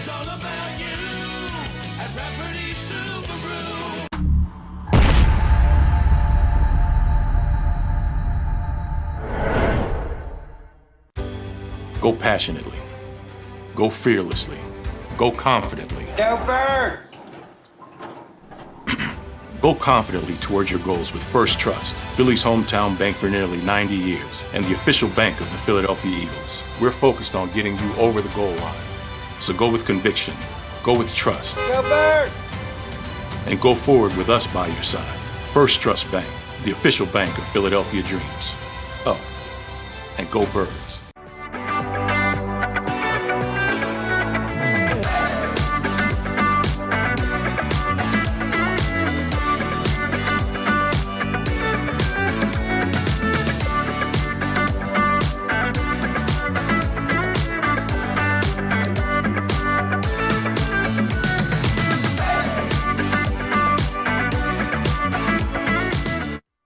At Stateside Vodka, every new customer gets the world's best rocks glass, free. What's that? A rocks glass? You're telling me that bottle is cut in half? You could say that. Holy shit. And you're telling me I can get one of these glasses for free? That's right. One free rocks You got glass me? per customer No? with each first-time purchase of Stateside Vodka. So good, it just disappears.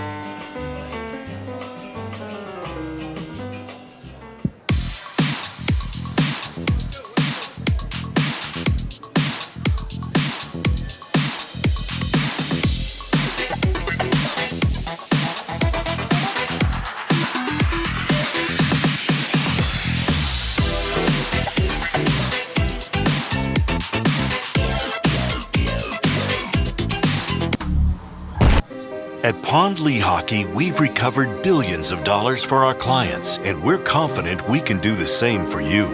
With over 250 years of combined courtroom experience, we've helped over 100,000 injured clients obtain some of the largest settlements in Pennsylvania. One conversation is all it takes to help you and your family get back on track.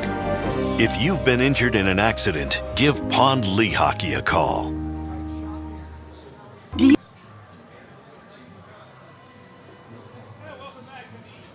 Eagles postgame show upon Lehocky, right for you here from the Ocean Casino. You're watching us on 6abc.com, also JAKIB Sports YouTube. The man covering the game for JAKIB Media today down at the ballpark, John McMullen joining us. Hello, John. Good. So 4-0, first time since 2004. Got a little hairy at the end, but they did what they needed to do today, which was run the football, and that seemed to be the game plan that they caught on to. Maybe a little late in the second period. What is this second period thing going on? What did you see today? Yeah, I mean, 14-0. That was sort of the theme after the game, the perseverance. Anytime you get down 14-0, look, and I think these conditions played into it. But as you mentioned, I was talking to Seth in the pregame show. And the mentality is to give Miles 15 to 18 touches, somewhere that in a regular game. But I mentioned Nick Sirianni will do what he has to do to win a football game. And I think you saw that kind of manifest itself again, whether it was Miles having a career high in carries and yards, Jalen Hurts carrying the football when he needed to. The environment demanded it, and the Eagles did it. Maybe they started a little bit slower, but Jason Kelce and Isaac Seumalo specifically were so dominant on that 1 second quarter drive when, Jacksonville came into this game as the #1 ranked defense against the run in the NFL. Granted, small sample size, but 55 yards a game. The Eagles passed that, I think, with 6 minutes and 9 seconds left in the second quarter, and bang, they were over 200 again, against supposedly the best run defense in the NFL. When that offensive line gets going, the Eagles are tough to deal with. Hey, John, what was the consensus from the locker room, from players in terms of just navigating on a sloppy field and howling winds? Yeah, it's always difficult. I think the wind part of it, D-Gun, is bigger than the rain part of it. Although then you had this driving rain that was sort of going sideways. So you have a double whammy, so to speak. But a lot of quarterbacks think it's easier to throw the football when it's just rain because defensive backs are the ones who don't know, obviously where the routes are going. When the wind comes into it, it's just really difficult to throw the football. It's really difficult with ball security. You saw it with Trevor Lawrence. The other part of the Jags coming in, +7 in the turnover ratio, leading the NFL, and all of a sudden the quarterback turns it over 5 times. That, the Eagles deserve credit, Hassan Reddick, for a couple strip sacks, but a lot of that, the first 2 were unforced errors. A lot of that had to do with the weather and the environment, and the Jags didn't handle it well. John, how impressed are you with this offensive staff's ability, to, in the moment, switch and change courses? It was obvious, they had one plan running the football today, but it seems like, those cross the formation runs, they were just absolutely getting stuffed. And as you watched in the second quarter, to Mike's point, in our last segment, that second touchdown drive, they started running the ball right at this defense. They weren't trying to, wait for pullers or anything, and I'd been saying in our conversation, when you're playing against a defense that's this fast, and you're playing against a defense that's this athletic, what you have to do is the running back has to hit the hole as the offensive linemen are engaged with the defensive tackles, because now they're on them right now. If you give them time to shed the blockers and get off, they're just too fast for that. And the Eagles, after a quarter and almost a third of a quarter, just kept banging their heads against the wall, and then all of a sudden they started just running right at this team. Yeah, I think the demarcation line was 14-0, and I think that the Jags had a 4th and 3 from the Eagles' 34. Now you think about that, Doug Pederson tried to bury the Eagles right there. He was going for it, and that's the play where Trevor Lawrence just dropped the football. He dropped the football. I think he lost 14 yards. The Eagles were able to gather up the fumble. They had the short field. They went and scored. All of a sudden, that changed the game. And the drive you're talking about was when they tied it 14-14.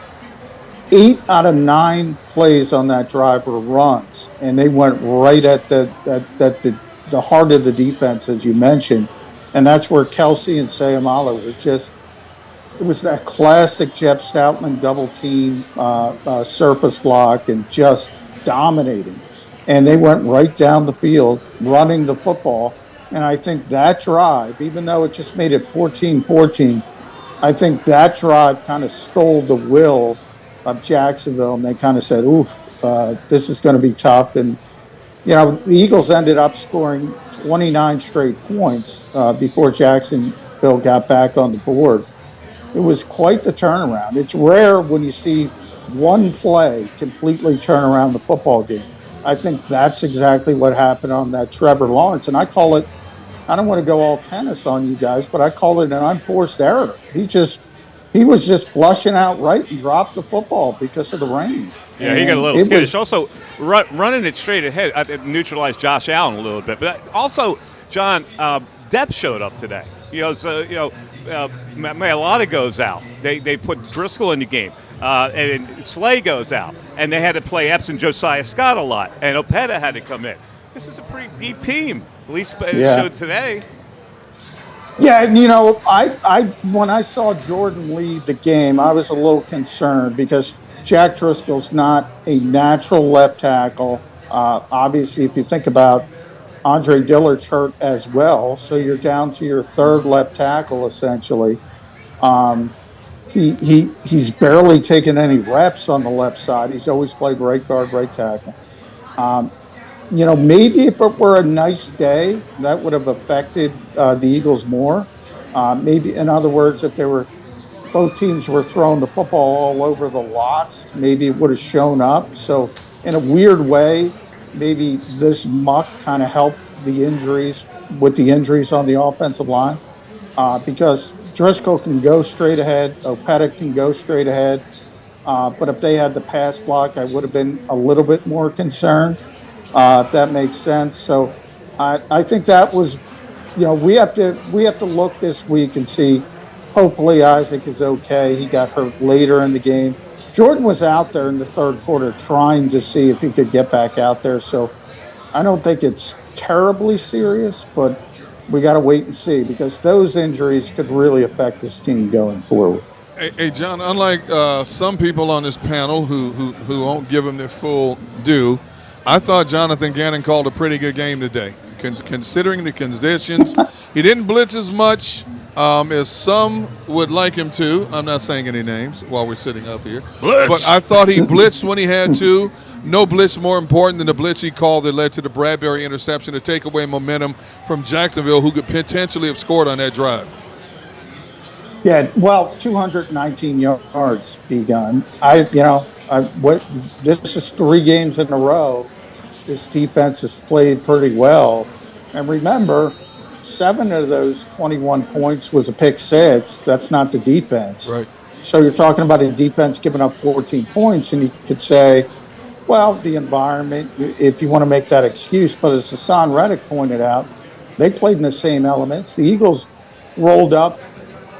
I got 401 yards. So they were able to do some things offensively. Yeah, Jonathan Gannon's defense, they came in number 5 in the NFL. It's only getting better.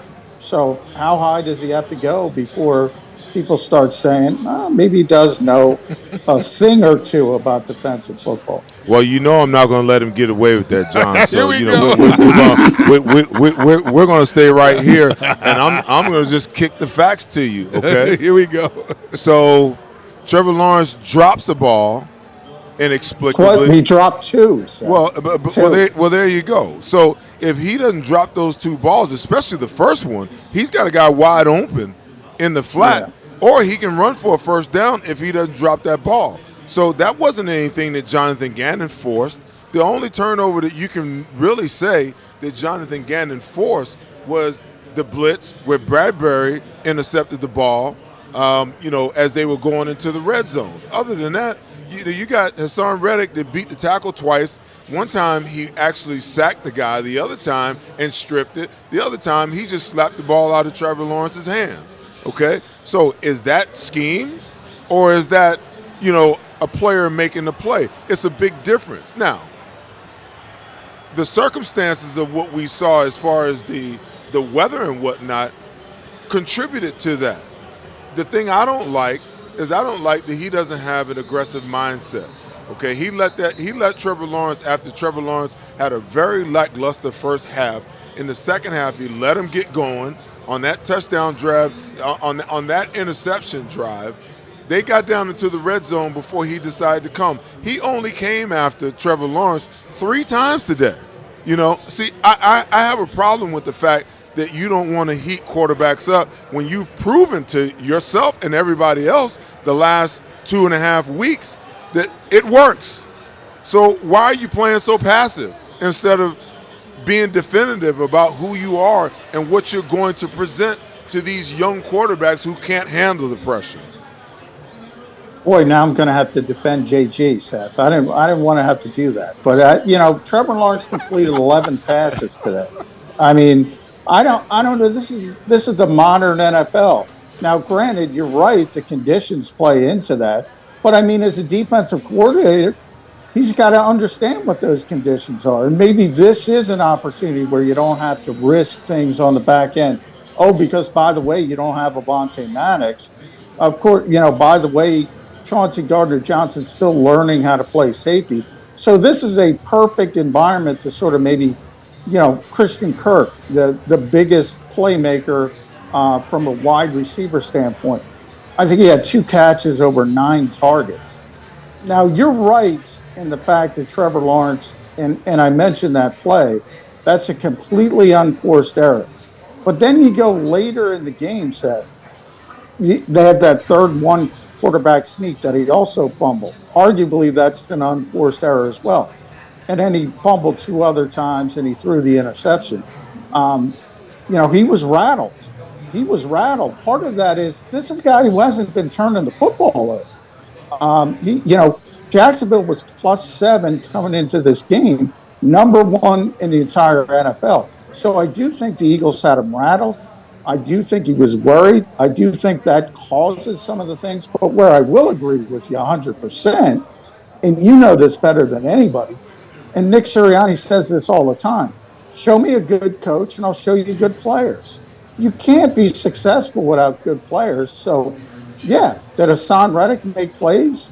That's what he's paid to do. But I can't blame Jonathan Gannon because Hassan Reddick makes big plays. That's what he's here for. I'm not blaming him, but I guess, my mindset might be just a little bit outdated because I don't ever look at defensive football from a position of risk.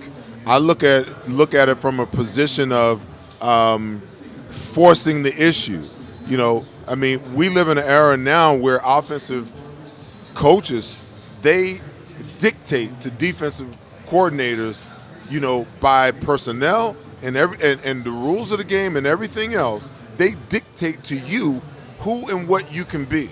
See, I played in an era where, from a defensive perspective, we dictated personnel and everything else. And I see other defenses around the league who have coordinators who have an aggressive mindset that dictate rather than being dictated to. And I want to see this defense and this defensive coordinator evolve to a position where they dictate to offenses so that they can be more dominant, because the more dominant they are moving forward, the better it's going to bode for the offensive side of the ball and the special teams.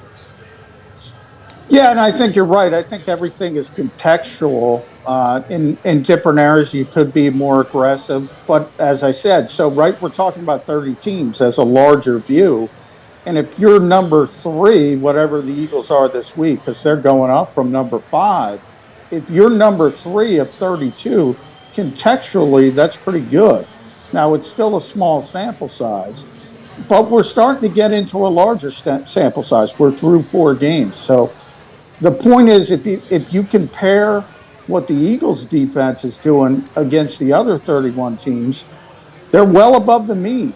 They're well above average. They're a top 5 defense. So, yeah, some of it is, and I agree. I've had this discussion with Jim Schwartz many times when he was here. Defense is a reactionary thing. You have to see what the offense is doing and react to it. And that's more true today than it was in different eras when you could intimidate teams and you could hit teams. The great defenses you were on, Seth, a lot of those plays you guys made, there's 15-yard flags today. And all of a sudden, you're down the field and you got an explosive play for the offense because that's how they're calling the game. So, right. Yeah, I see your point. And by the way, I like more aggressive defense. I can't stand quarters zone. Everybody in this league plays it. It drives me insane.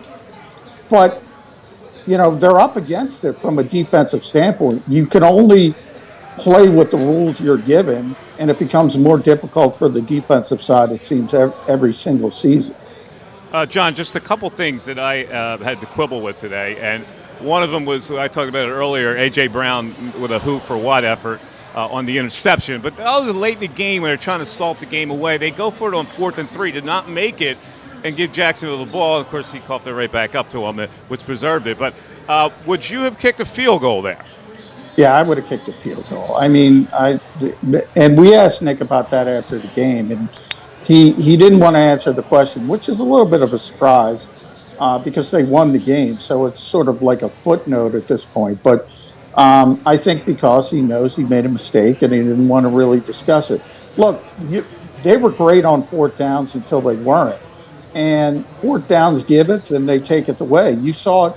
The Eagles were 3 of 4 before that A.J. Brown. They missed on the 4th down there. So they were really putting a lot of pressure on the Jacksonville defense by being aggressive. Conversely, Doug Pederson, who was sort of at the forefront of that when he was here, that Trevor Lawrence play that changed the game was 4th and 3. And as he was rolling out, he dropped the football.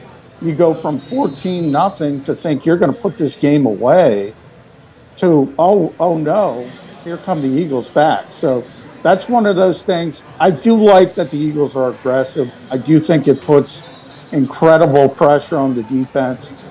And I think more often than not, it's the right thing to do. Hey, John, I want to ask you a question. We were debating a short while on this show. Right now, as we sit 4 weeks into this season, are the Eagles the best team in the NFL right now? Yeah, I think they played like the best team. I don't know if they are the best team. I think they played better than anybody else, if that makes sense. I still think Buffalo is more talented, and they struggled today, but they've had some injury issues, especially at safety, as we know. So a lot of this is attrition. Is Jordan Mailata going to be healthy? Is Isaac Seumalo going to be healthy? Darius Slade looked like he was having a good time after the game, so I think he's going to be fine. so much of this is attrition. But I think through 4 games, I think the Eagles have played better than anybody else in the NFL. John, listen, great stuff. We appreciate you hanging in there, and I guess we'll talk to you next week in Arizona. Thanks, guys. Appreciate it. All right, John McMullen covering the Eagles for JAKIB Media. So quickly, before we go to break, we really didn't talk about that 4th and 3 that much. I know if they get the first down, the game's over, and they had converted a couple of 4th and 3s in the game, but why wouldn't they have kicked the field goal? You kick the field goal, it's a simple play. It would have been a 38-yard field goal or something. That cashes the game out. Why would they not do that? And as fate would have it, they give the ball back to Jacksonville there. Data analytics. Yes. I knew he was going to say that because I'm thinking the same thing. And that's my problem with today's brand of football right there. All right. Listen, it seems like a simple decision to me to kick that 3. Hey, listen, but look, that's our old school mindset. That's simple football. Is it logical? No, it is. 32 to 21, they can't come back. Yes, I'm agreeing with you. But this doggone analytics come into play. But you know what the difference is? The difference is if it works out, then you're a genius. If it doesn't, it makes for great debate this entire week. You know which it is, which it will. Absolutely. Yeah, well, it's making for a great debate. All right, let's take a break. We're going to come back. We have much more to come on the show, including our game ball presentation. That's coming up on the Eagles Postgame Show, sponsored by Pond Lehocky, Ocean Casino, 6abc.com, and JAKIB Sports Media. Back after this. Go to get your game on. Go for the beers. Go for the cheers. Go for the hit and the hits. Go for the stakes and the stakes. Go to get your parlay on. Go to get your party on. Go for the scene. Go for the screens. Go for the gallery. Go for the win. Go to Ocean. Visit theoceanac.com to plan your visit. Do you stream on a Roku, Fire Stick, Android TV, or Apple TV? Now you can watch 6ABC 24/7 with the 6ABC Philadelphia streaming app. The big story on Action News. Search 6ABC Philadelphia and start streaming today. My wife was in an accident that changed our lives forever. She was in rehabilitation for years.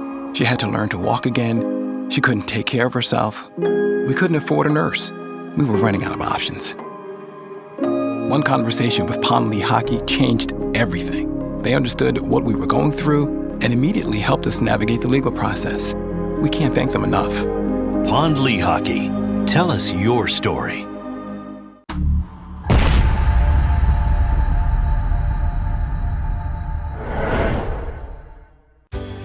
Go passionately. Go fearlessly. Go confidently. Go Birds! Go confidently towards your goals with First Trust, Philly's hometown bank for nearly 90 years, and the official bank of the Philadelphia Eagles. We're focused on getting you over the goal line. So go with conviction, go with trust, Go Birds! and go forward with us by your side. First Trust Bank, the official bank of Philadelphia dreams. Oh, and go Birds. Score and save this football season on your car insurance. Before the next game, save up to 40% on your auto insurance policy. That's right, 40% savings. Call an Audible this season and contact the Del Val Insurance Group. They're an advocate for you, not an insurance company. That means they'll get you the right coverage and save you up to 40%. Call managing partners Fran or Jim of Del Val Insurance, 215-354-0122, or score and save at dvigi.com. dvigi.com. Most car dealers want you to order a vehicle and wait and still overpay for it. Not a Jeff D'Ambrosio destination Downingtown. The #1 Ram store in the region says forget the wait. They're the #1 Ram dealer because you pay the price you want to pay. New Rams starting at $199 per month. $10,000 in savings. 0% financing for 72 months. It's Jeff's 40th anniversary sale, the biggest sale in their history, with the biggest savings ever. Jeff D'Ambrosio destination Downingtown. GoJeffAuto.com. Anniversary pricing this month only.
And welcome back to the Lehocky Eagles post-game show. I'm Mike Missinelli with Derek Gunn, and Seth Joyner. Devin Caney will join us in a minute. So the Eagles win today 29-21. First of all, earlier I said they scored 30 points off of turnovers, which is impossible since they only scored 29. So I know, like, social media's probably cooking me right now. It's that new math, Mike. Right, so they gave up 29 on the 4 turnovers. But let's look inside here. The Jags came in number 1 against the run. The Eagles bake them for 210, and Sanders with 134.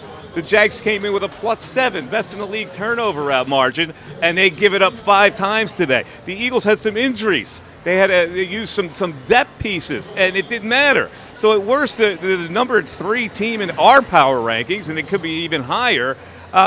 This is kind of magical, is it not?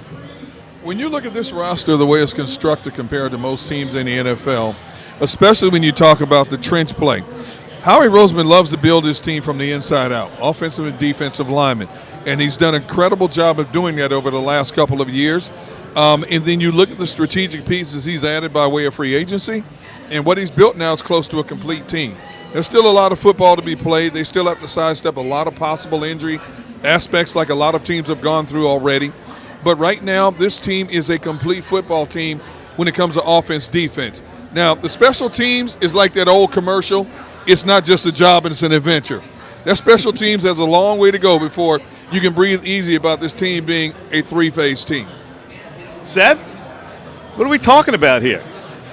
Hey, listen, if you're a Philadelphia Eagles fan, you got to be excited about what you see.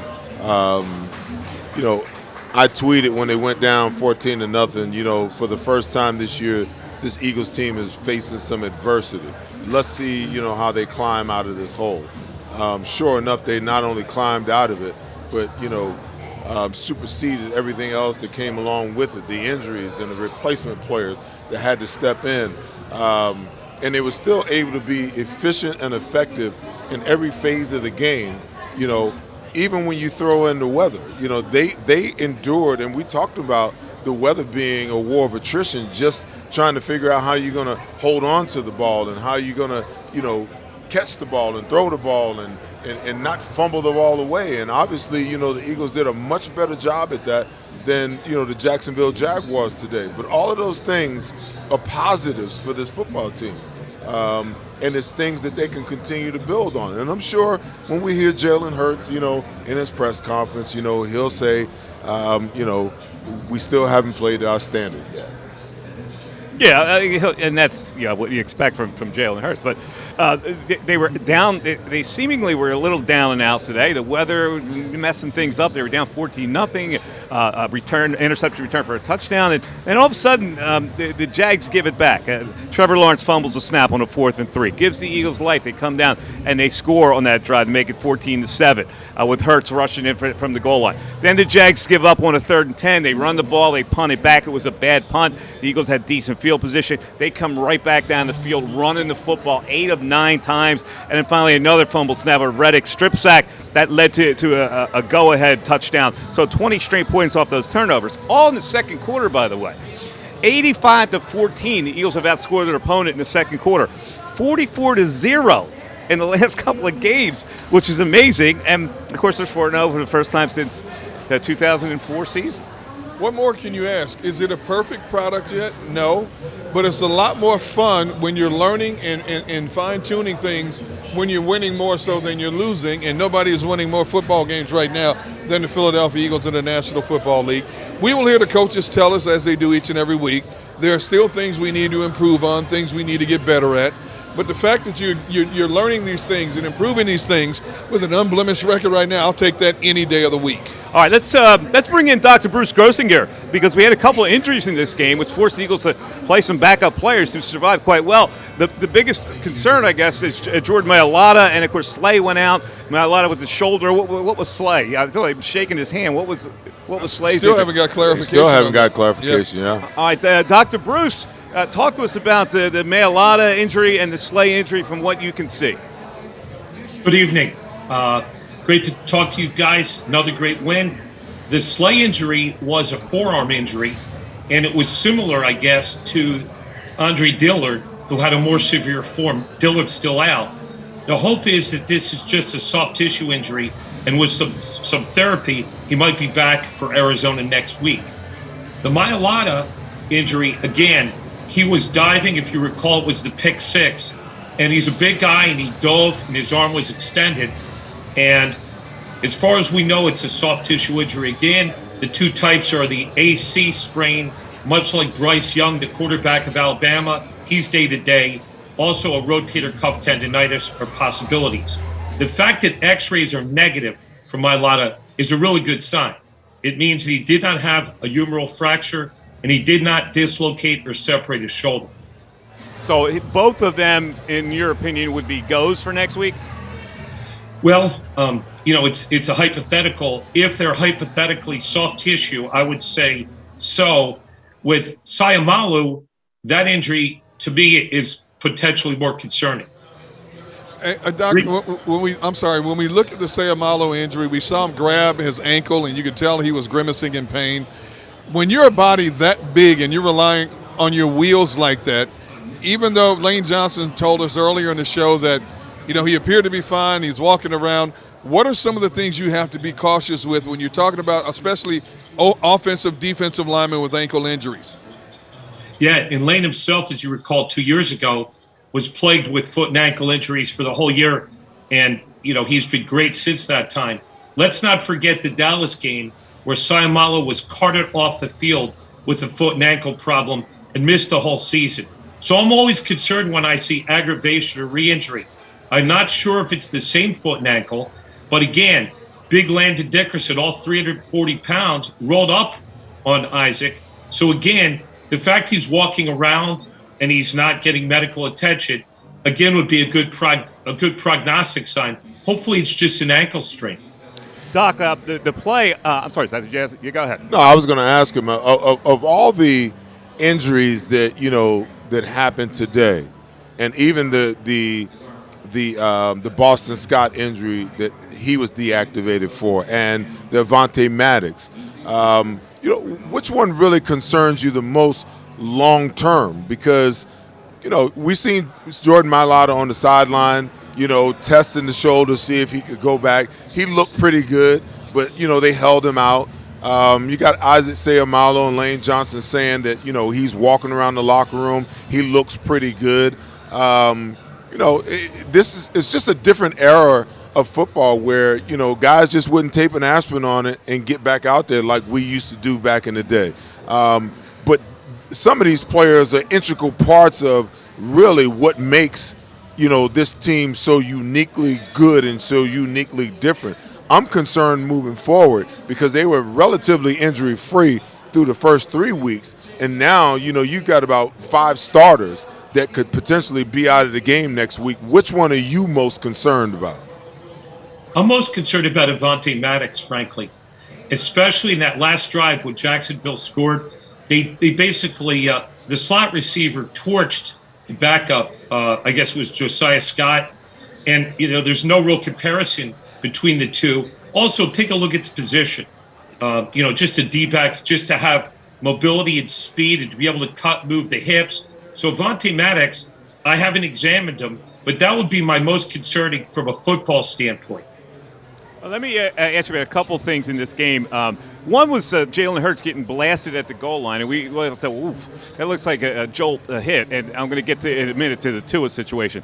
When a doctor looks at that, what is he thinking? And also the Jake Elliott, where he kind of got his leg extended and hit, and we saw him on the sidelines take a pill of some sort. I assume that's just ibuprofen, or like what is the doctor giving him in that situation? I found that enjoyable. That's as you would say, that's a byproduct of the new digital era. In the old days, you wouldn't have caught that.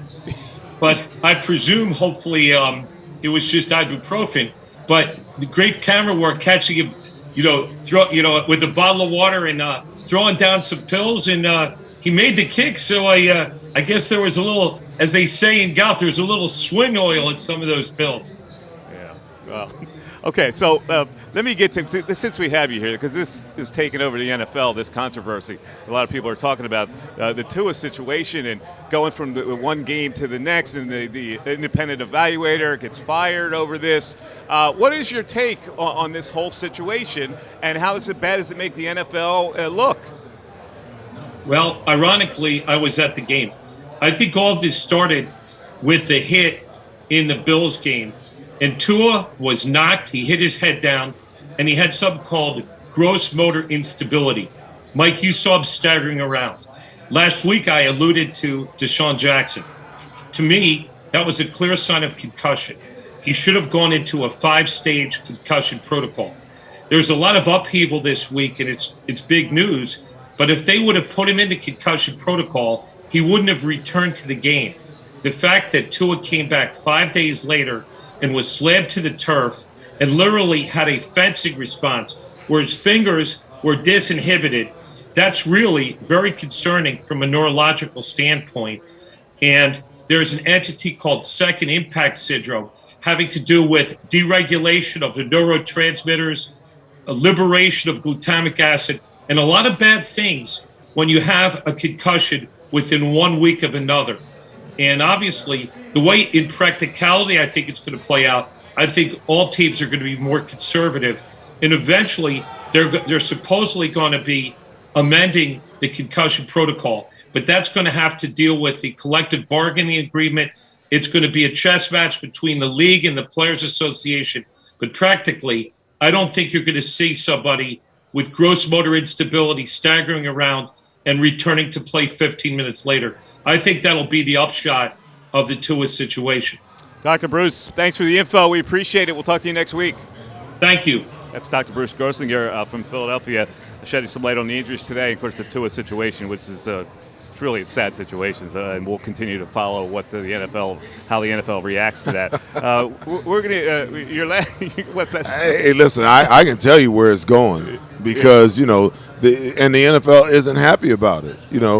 The NFLPA is going to file a grievance. There's a potential, that there could be a lawsuit in this. The doctor, the third-party doctor who did the examination has now been fired. There is a proverbial storm of stuff that's going on right now, and that the NFL wants to suppress. But I think this concussion thing is so big that you can't, because it was out front for everybody to see. I mean, we saw what happened against Buffalo the week before. It was very, very clear the way he stumbled that he should have went into the concussion protocol. The team made the decision, there's something wrong with his back. He wasn't stumbling because of his back. He slammed his head against the ground. And then you put him back in and you allow him to play, and then he comes back a week later and gets another concussion that he has to be taken off the field on a stretcher to the hospital. There's some stuff coming down. Let me ask you this quick question, because we used to the issue used to be the team doctor was too tied to the team, and hence he was pro-team, and he wanted to get the players back as soon as they could because there was that pressure for him to get those players back on the field. This independent guy, is it possible that he is still influenced by the team and the pressure to have that guy back on the field? Well, I think the question has to be, even though he's third party and he's independent, is he third party and independent and hired by the team, or is he third party and independent and hired by the NFL? Did the NFL hire him and say, okay, you're on this game this week, or did the did the Miami Dolphins or the Buffalo Bills hire this third party guy because it was either at their facility or through their team that they hired him and put him on the case? I think what's really disheartening about this whole thing is, ever since the NFL finally recognized, after a player public outcry, that CTE is real, that we're still talking about the protocols evolving at this day and age. Okay, it's been well over 10 years since it's been recognized and identified. They put so-called standards into place to address the issue on when a player could and should come back, and yet here it is, a hot topic right now because somebody dropped the ball in a protocol situation, and now between the league and the Players Association, they're revamping this even more so now. You know what the problem is, D-Gun? It's one thing, to recognize and understand what's going on. It's a whole nother thing to really acknowledge it, okay? The NFL has never really acknowledged this, okay? So listen. I had a conversation, unbeknownst to me, with one of the attorneys in the judgment. Okay, and he asked me because he wanted to know. I didn't know who he was, but he knew who I was, and he was like, "Well, what did you think about the judgment?" I was like, first of all, the thing that like pisses me off the most is the fact that the NFL could agree to $760 million. Okay, they could agree to settle it, but they didn't have to admit any culpability. Okay, see, every time a player gets into trouble, what does the media cry? Oh, you know, I don't see any contrition in this guy. Okay, there was no contrition in the NFL. There was no admission of culpability. Okay, and everybody knew what was really going on. So they cut their losses and said, okay, we'll agree to pay $760 million to settle this thing because we just want it to go away.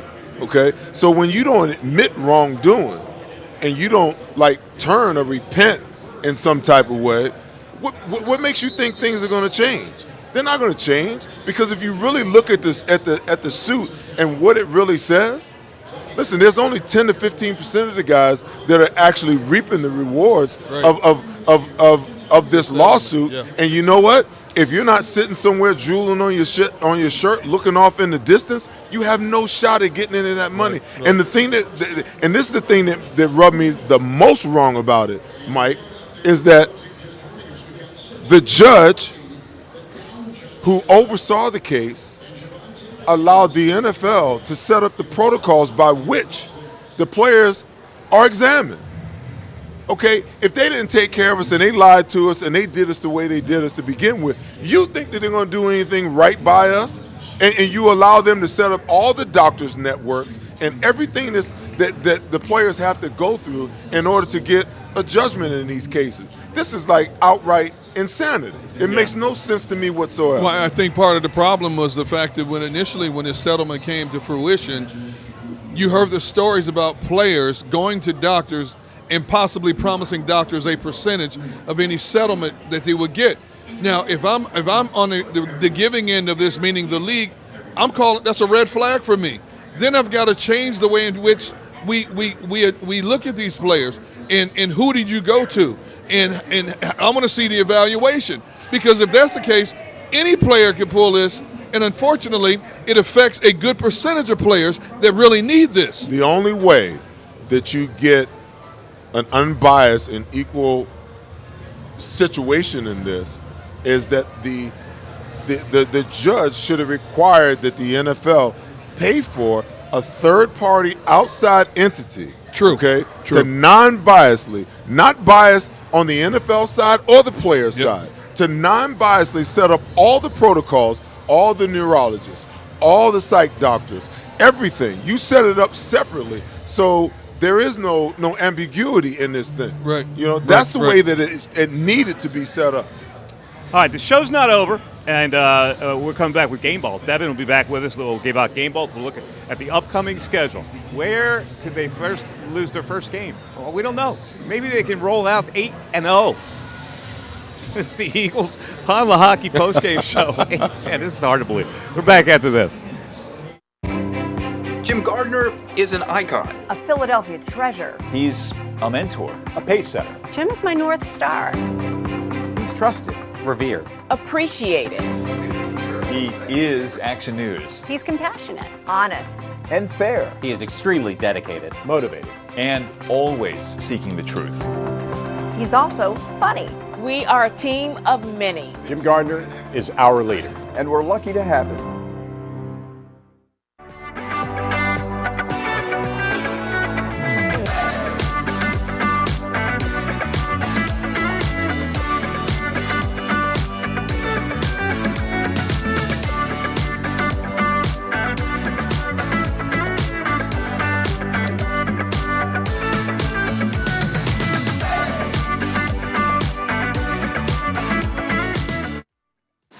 Philadelphia fans, were cut from a different cloth. Born into a brotherhood and bonded to our team for life. We believe anything is possible because we've witnessed the impossible. While we may be from different neighborhoods, come Sunday, we are one, and we will be heard. Pond Lehocky, official partner of the Philadelphia Eagles. Since 1977 at Rafferty Subaru, we have always been about our customers and the community. Early on, a safe and durable option, we've evolved to become the best overall brand according to Kelley Blue Book. Over the last 14 years, we've donated thousands of dollars through the Subaru Share the Love event and found homes for hundreds of pets. The Rafferty family is proud of our 45 years in business. This month, celebrate our anniversary with special financing on select models. Visit us and see why. Score and save in southeastern PA and Delaware with Colony Pools this football season, and let the experts close your pool with a custom Merlin safety cover in green for the birds. And if you join our Winter Watch team, we'll give you another 20% off, and Colony Pools will handle it all. Keep your tiles on your pool, not in your pool. Fly with Colony right now, Birds fans. Visit flywithcolony.com.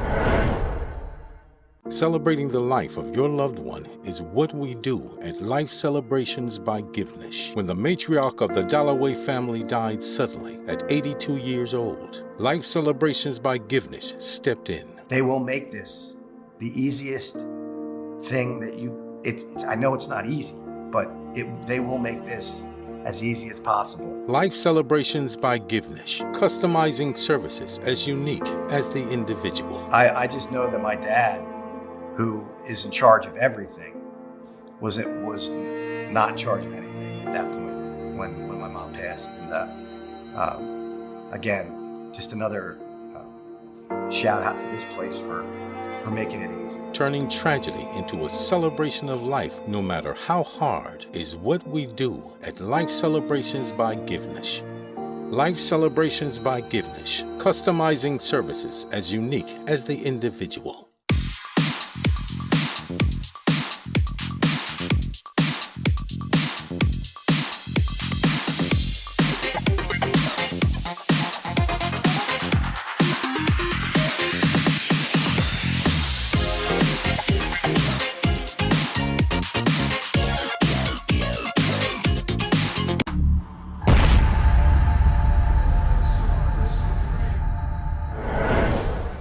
Welcome back to the Lehocky Postgame show. Guys, it is time for our game balls presented by Colony Pools, flywithcolony.com.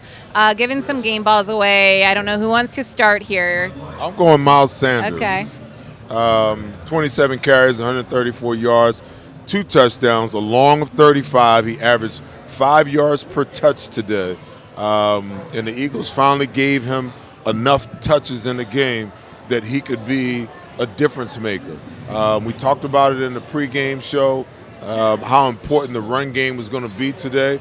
And, D-Gun, I talked about the fact that, whoever could run the ball most effectively today, because of the circumstances, we're probably going to run the ball. We're probably going to win the game today. And I thought Miles had an outstanding day. On top of that, I think he caught he was the third leading receivers with 2 catches for 22 yards. All right, I'm going to go with the offensive line because Miles Sanders doesn't get 134 yards rushing unless that offensive line asserts itself. They faced the #1 rush defense in the National Football League, giving up 55 yards a game. They busted them up for 200 yards, 210 yards rushing today. Once they started attacking the middle of that Jaguars defense, Jacksonville cannot stop them. They were picking up 6, 7, 8, 13 yards a carry. That offensive line, even when it lost 2 starters, the machine never slowed down. From tackle to tackle, I'm giving my game ball to the offensive line. Very solid selections, both of you. I'm going to go somewhere else. Now, Miles Sanders is the A answer, but I'm going to go James Bradbury, and here's why. Because second half, the Eagles had gone out in 2 straight drives. Smith hobbled off the field, and the Jaguars were driving. They got to the 19, and they blitzed Lawrence, but Bradbury hiding in the weeds on that play, and then all of a sudden he strikes, and Lawrence didn't see him. So a big interception by Bradbury. I thought that was a key play, so I'll give him the game ball. And at the perfect moment. I like that one. And for once, not everyone has the same answer, guys. Progress here. I'm surprised nobody picked Hassan Reddick. I thought about it, but I couldn't give it to him. This offensive line turned in a stellar performance today.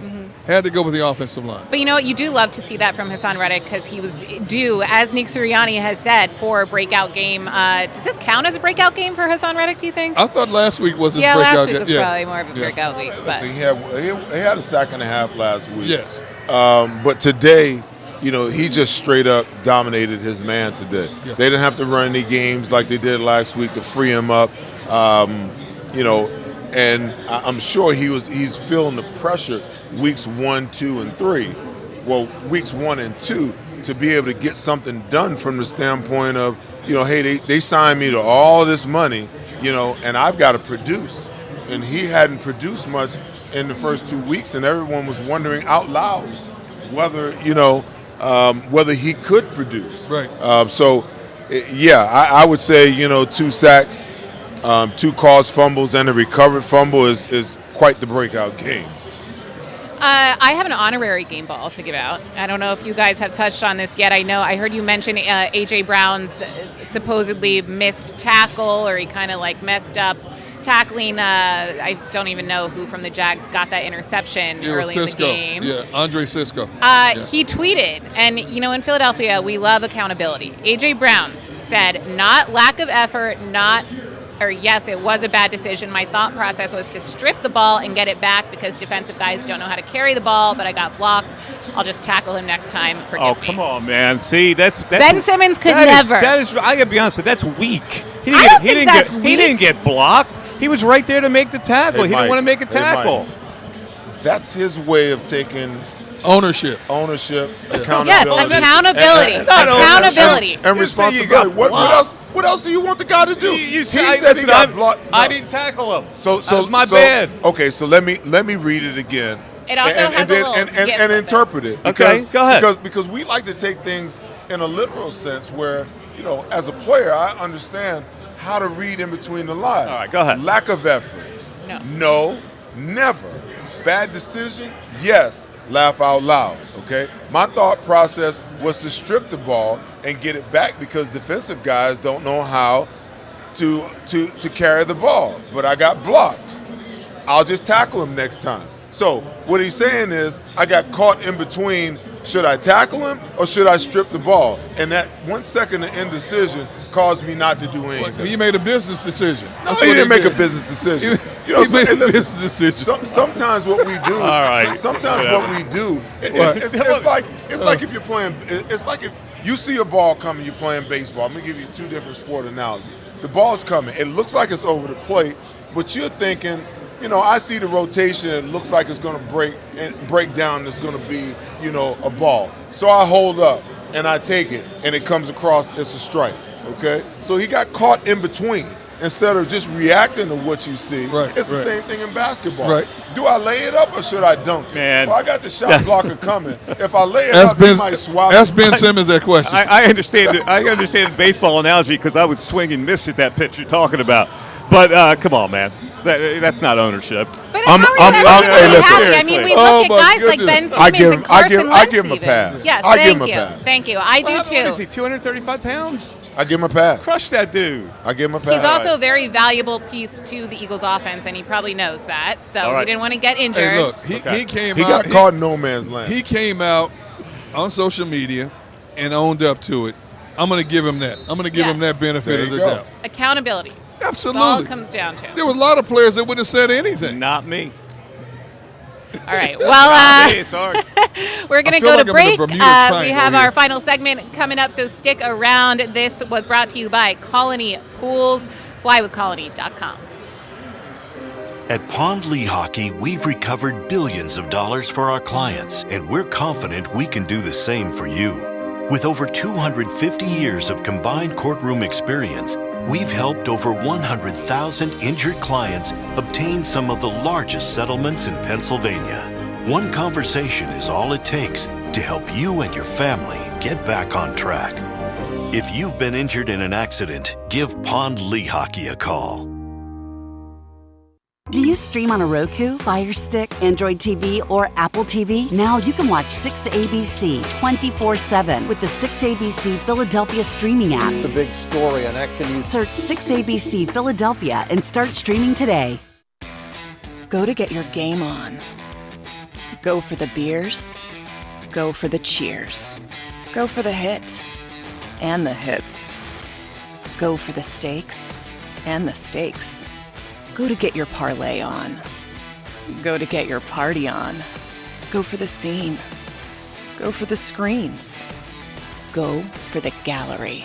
Go for the win. Go to Ocean. Visit theoceanac.com to plan your visit. Go passionately. Go fearlessly. Go confidently. Go Birds!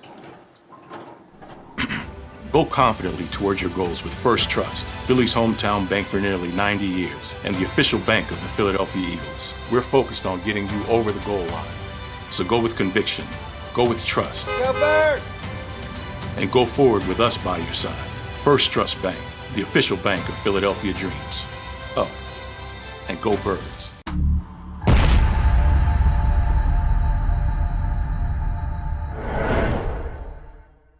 Welcome to Pond Lehocky. We've helped over 100,000 injured and disabled workers obtain benefits, as well as some of the biggest settlements in the state.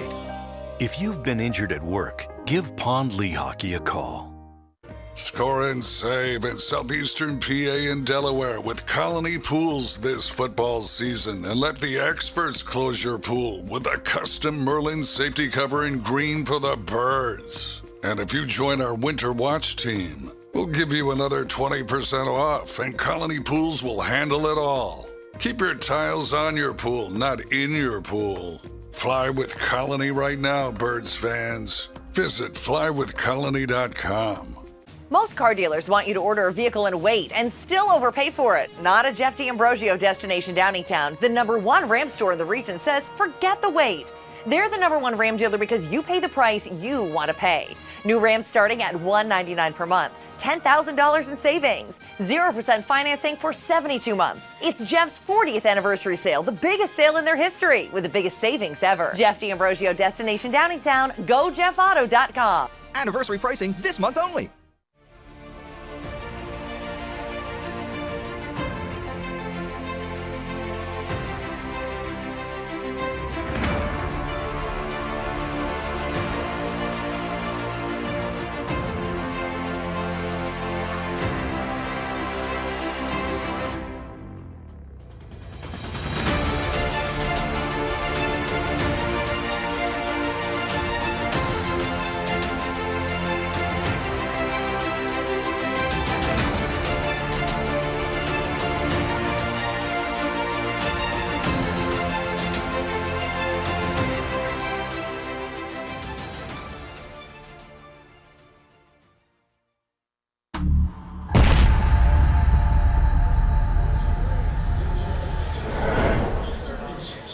It's the Pond Lehocky Eagles postgame show. All right, let's take you out with this little analysis of what's coming up for your Philadelphia Eagles. All right, next 2 games, probably a little tougher, but then cake. So let's look at it game by game by game, because I'm looking at a schedule that could make the Eagles 12-0 out of the chute. Next 6. All right, let's go at Arizona next week. How you feeling about that? Eagles. Seth? You know, provided they travel and take care of their business, I mean, you're going over a couple of time zones, the 3-hour time difference, you know, depending on when they leave, if the players are prepared properly. And, you know, to my point with Lane earlier, you know, when you're the only team that's left, now all of a sudden you've got that, you know, that mark on your back. So could be tough. I don't know what the Cardinals are. Devin, you like them? What are they, tied with the Panthers right now? Yeah, behind they're tied us? with the Panthers. Eagles. I don't know how good that team is. So I like them to win that game. Then I just don't want to see that Kyler Murray that showed up a couple of weeks ago. No, I get you. Ran That's 85 true. You never yards. know a version of Kyler Murray. You just never know what that dude. That's certainly the X factor. Then Dallas at home. That scares me. Ooh. The Sunday night game. Ooh. At home Sunday night. You know what scares me about Dallas more than anything is their defense. Yes. Because their defense can be extremely aggressive. And in my opinion, with it being a divisional game, a Sunday night game where everybody sees what's going on, the Eagles are going to have to raise their level of intensity, and hopefully they're healthy enough on the defensive line, because that defensive line and that front for Dallas, man, they're legit. Yeah, they're coming. They will be favored in both of those games. And now let's go stink, and stank. The Steelers at home, they're dreadful, and they had to make a change today at quarterback. So Kenny Pickett will be the quarterback. Then at Houston, and then the Commanders at home, and then at Indianapolis, who lost again today. They're 1-3. I mean, that's 6 winnable games. Is it possible that they're 12-0? Hey, listen, they've got 4 opportunities coming out of the Cowboys games to really decimate, some young quarterbacks. You're going to have a rookie starting, a second-year guy in David Mills. Yep. You're going to have Carson shaking in his boots in the link again, and then you got the immobile Matt Ryan coming in here. I say, you blitz them all, light them up, make them scared, and walk away with those 4 wins. But, yeah, listen, I give the Eagles a legitimate shot because I think that offensively they can be a lot more explosive than they've been. And that's saying a lot. This team scored, 38, 24. I'm trying to remember what they scored. Another 30-something, 31, 32. I mean, they've got to be averaging right around 28 points a game. They're clearly better than the bad teams in this league, and they'll have one game that you look at and you go, okay, Green Bay.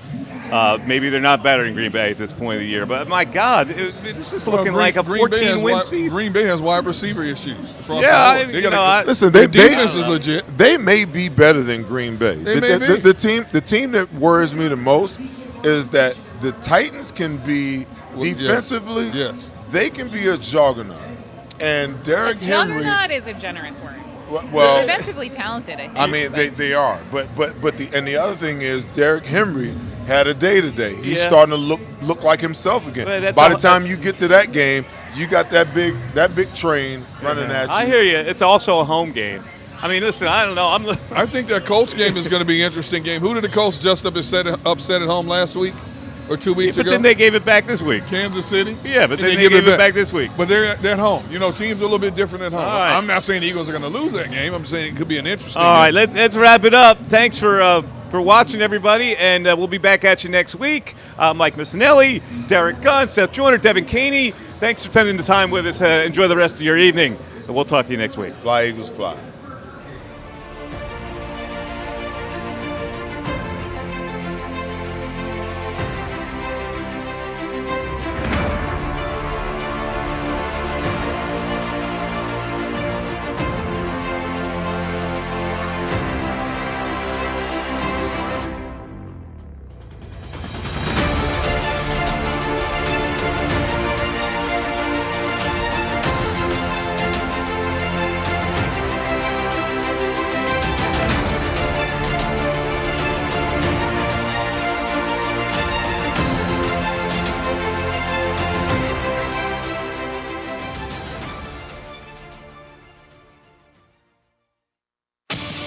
The greatest fans on earth.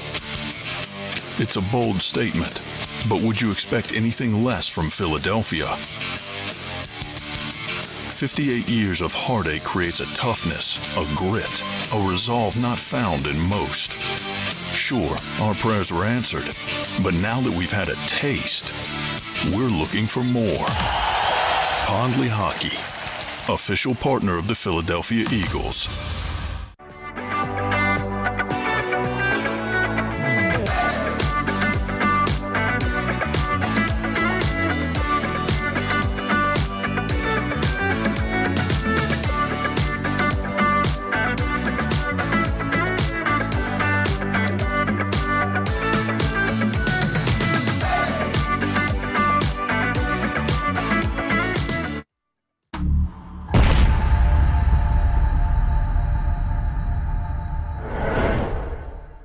Celebrating the life of your loved one is what we do at Life Celebrations by Givenish. When the matriarch of the Dalloway family died suddenly at 82 years old, Life Celebrations by Givenish stepped in. They will make this the easiest thing that it's I know it's not easy, but they will make this as easy as possible. Life Celebrations by Givenish, customizing services as unique as the individual. I just know that my dad, who is in charge of everything, was not in charge of anything at that point when my mom passed. And again, just another shout out to this place for for making it easy. Turning tragedy into a celebration of life, no matter how hard, is what we do at Life Celebrations by Givenish. Life Celebrations by Givenish, customizing services as unique as the individual. The faces you know, the team you trust. The Delaware Valley's leading news program, Action News.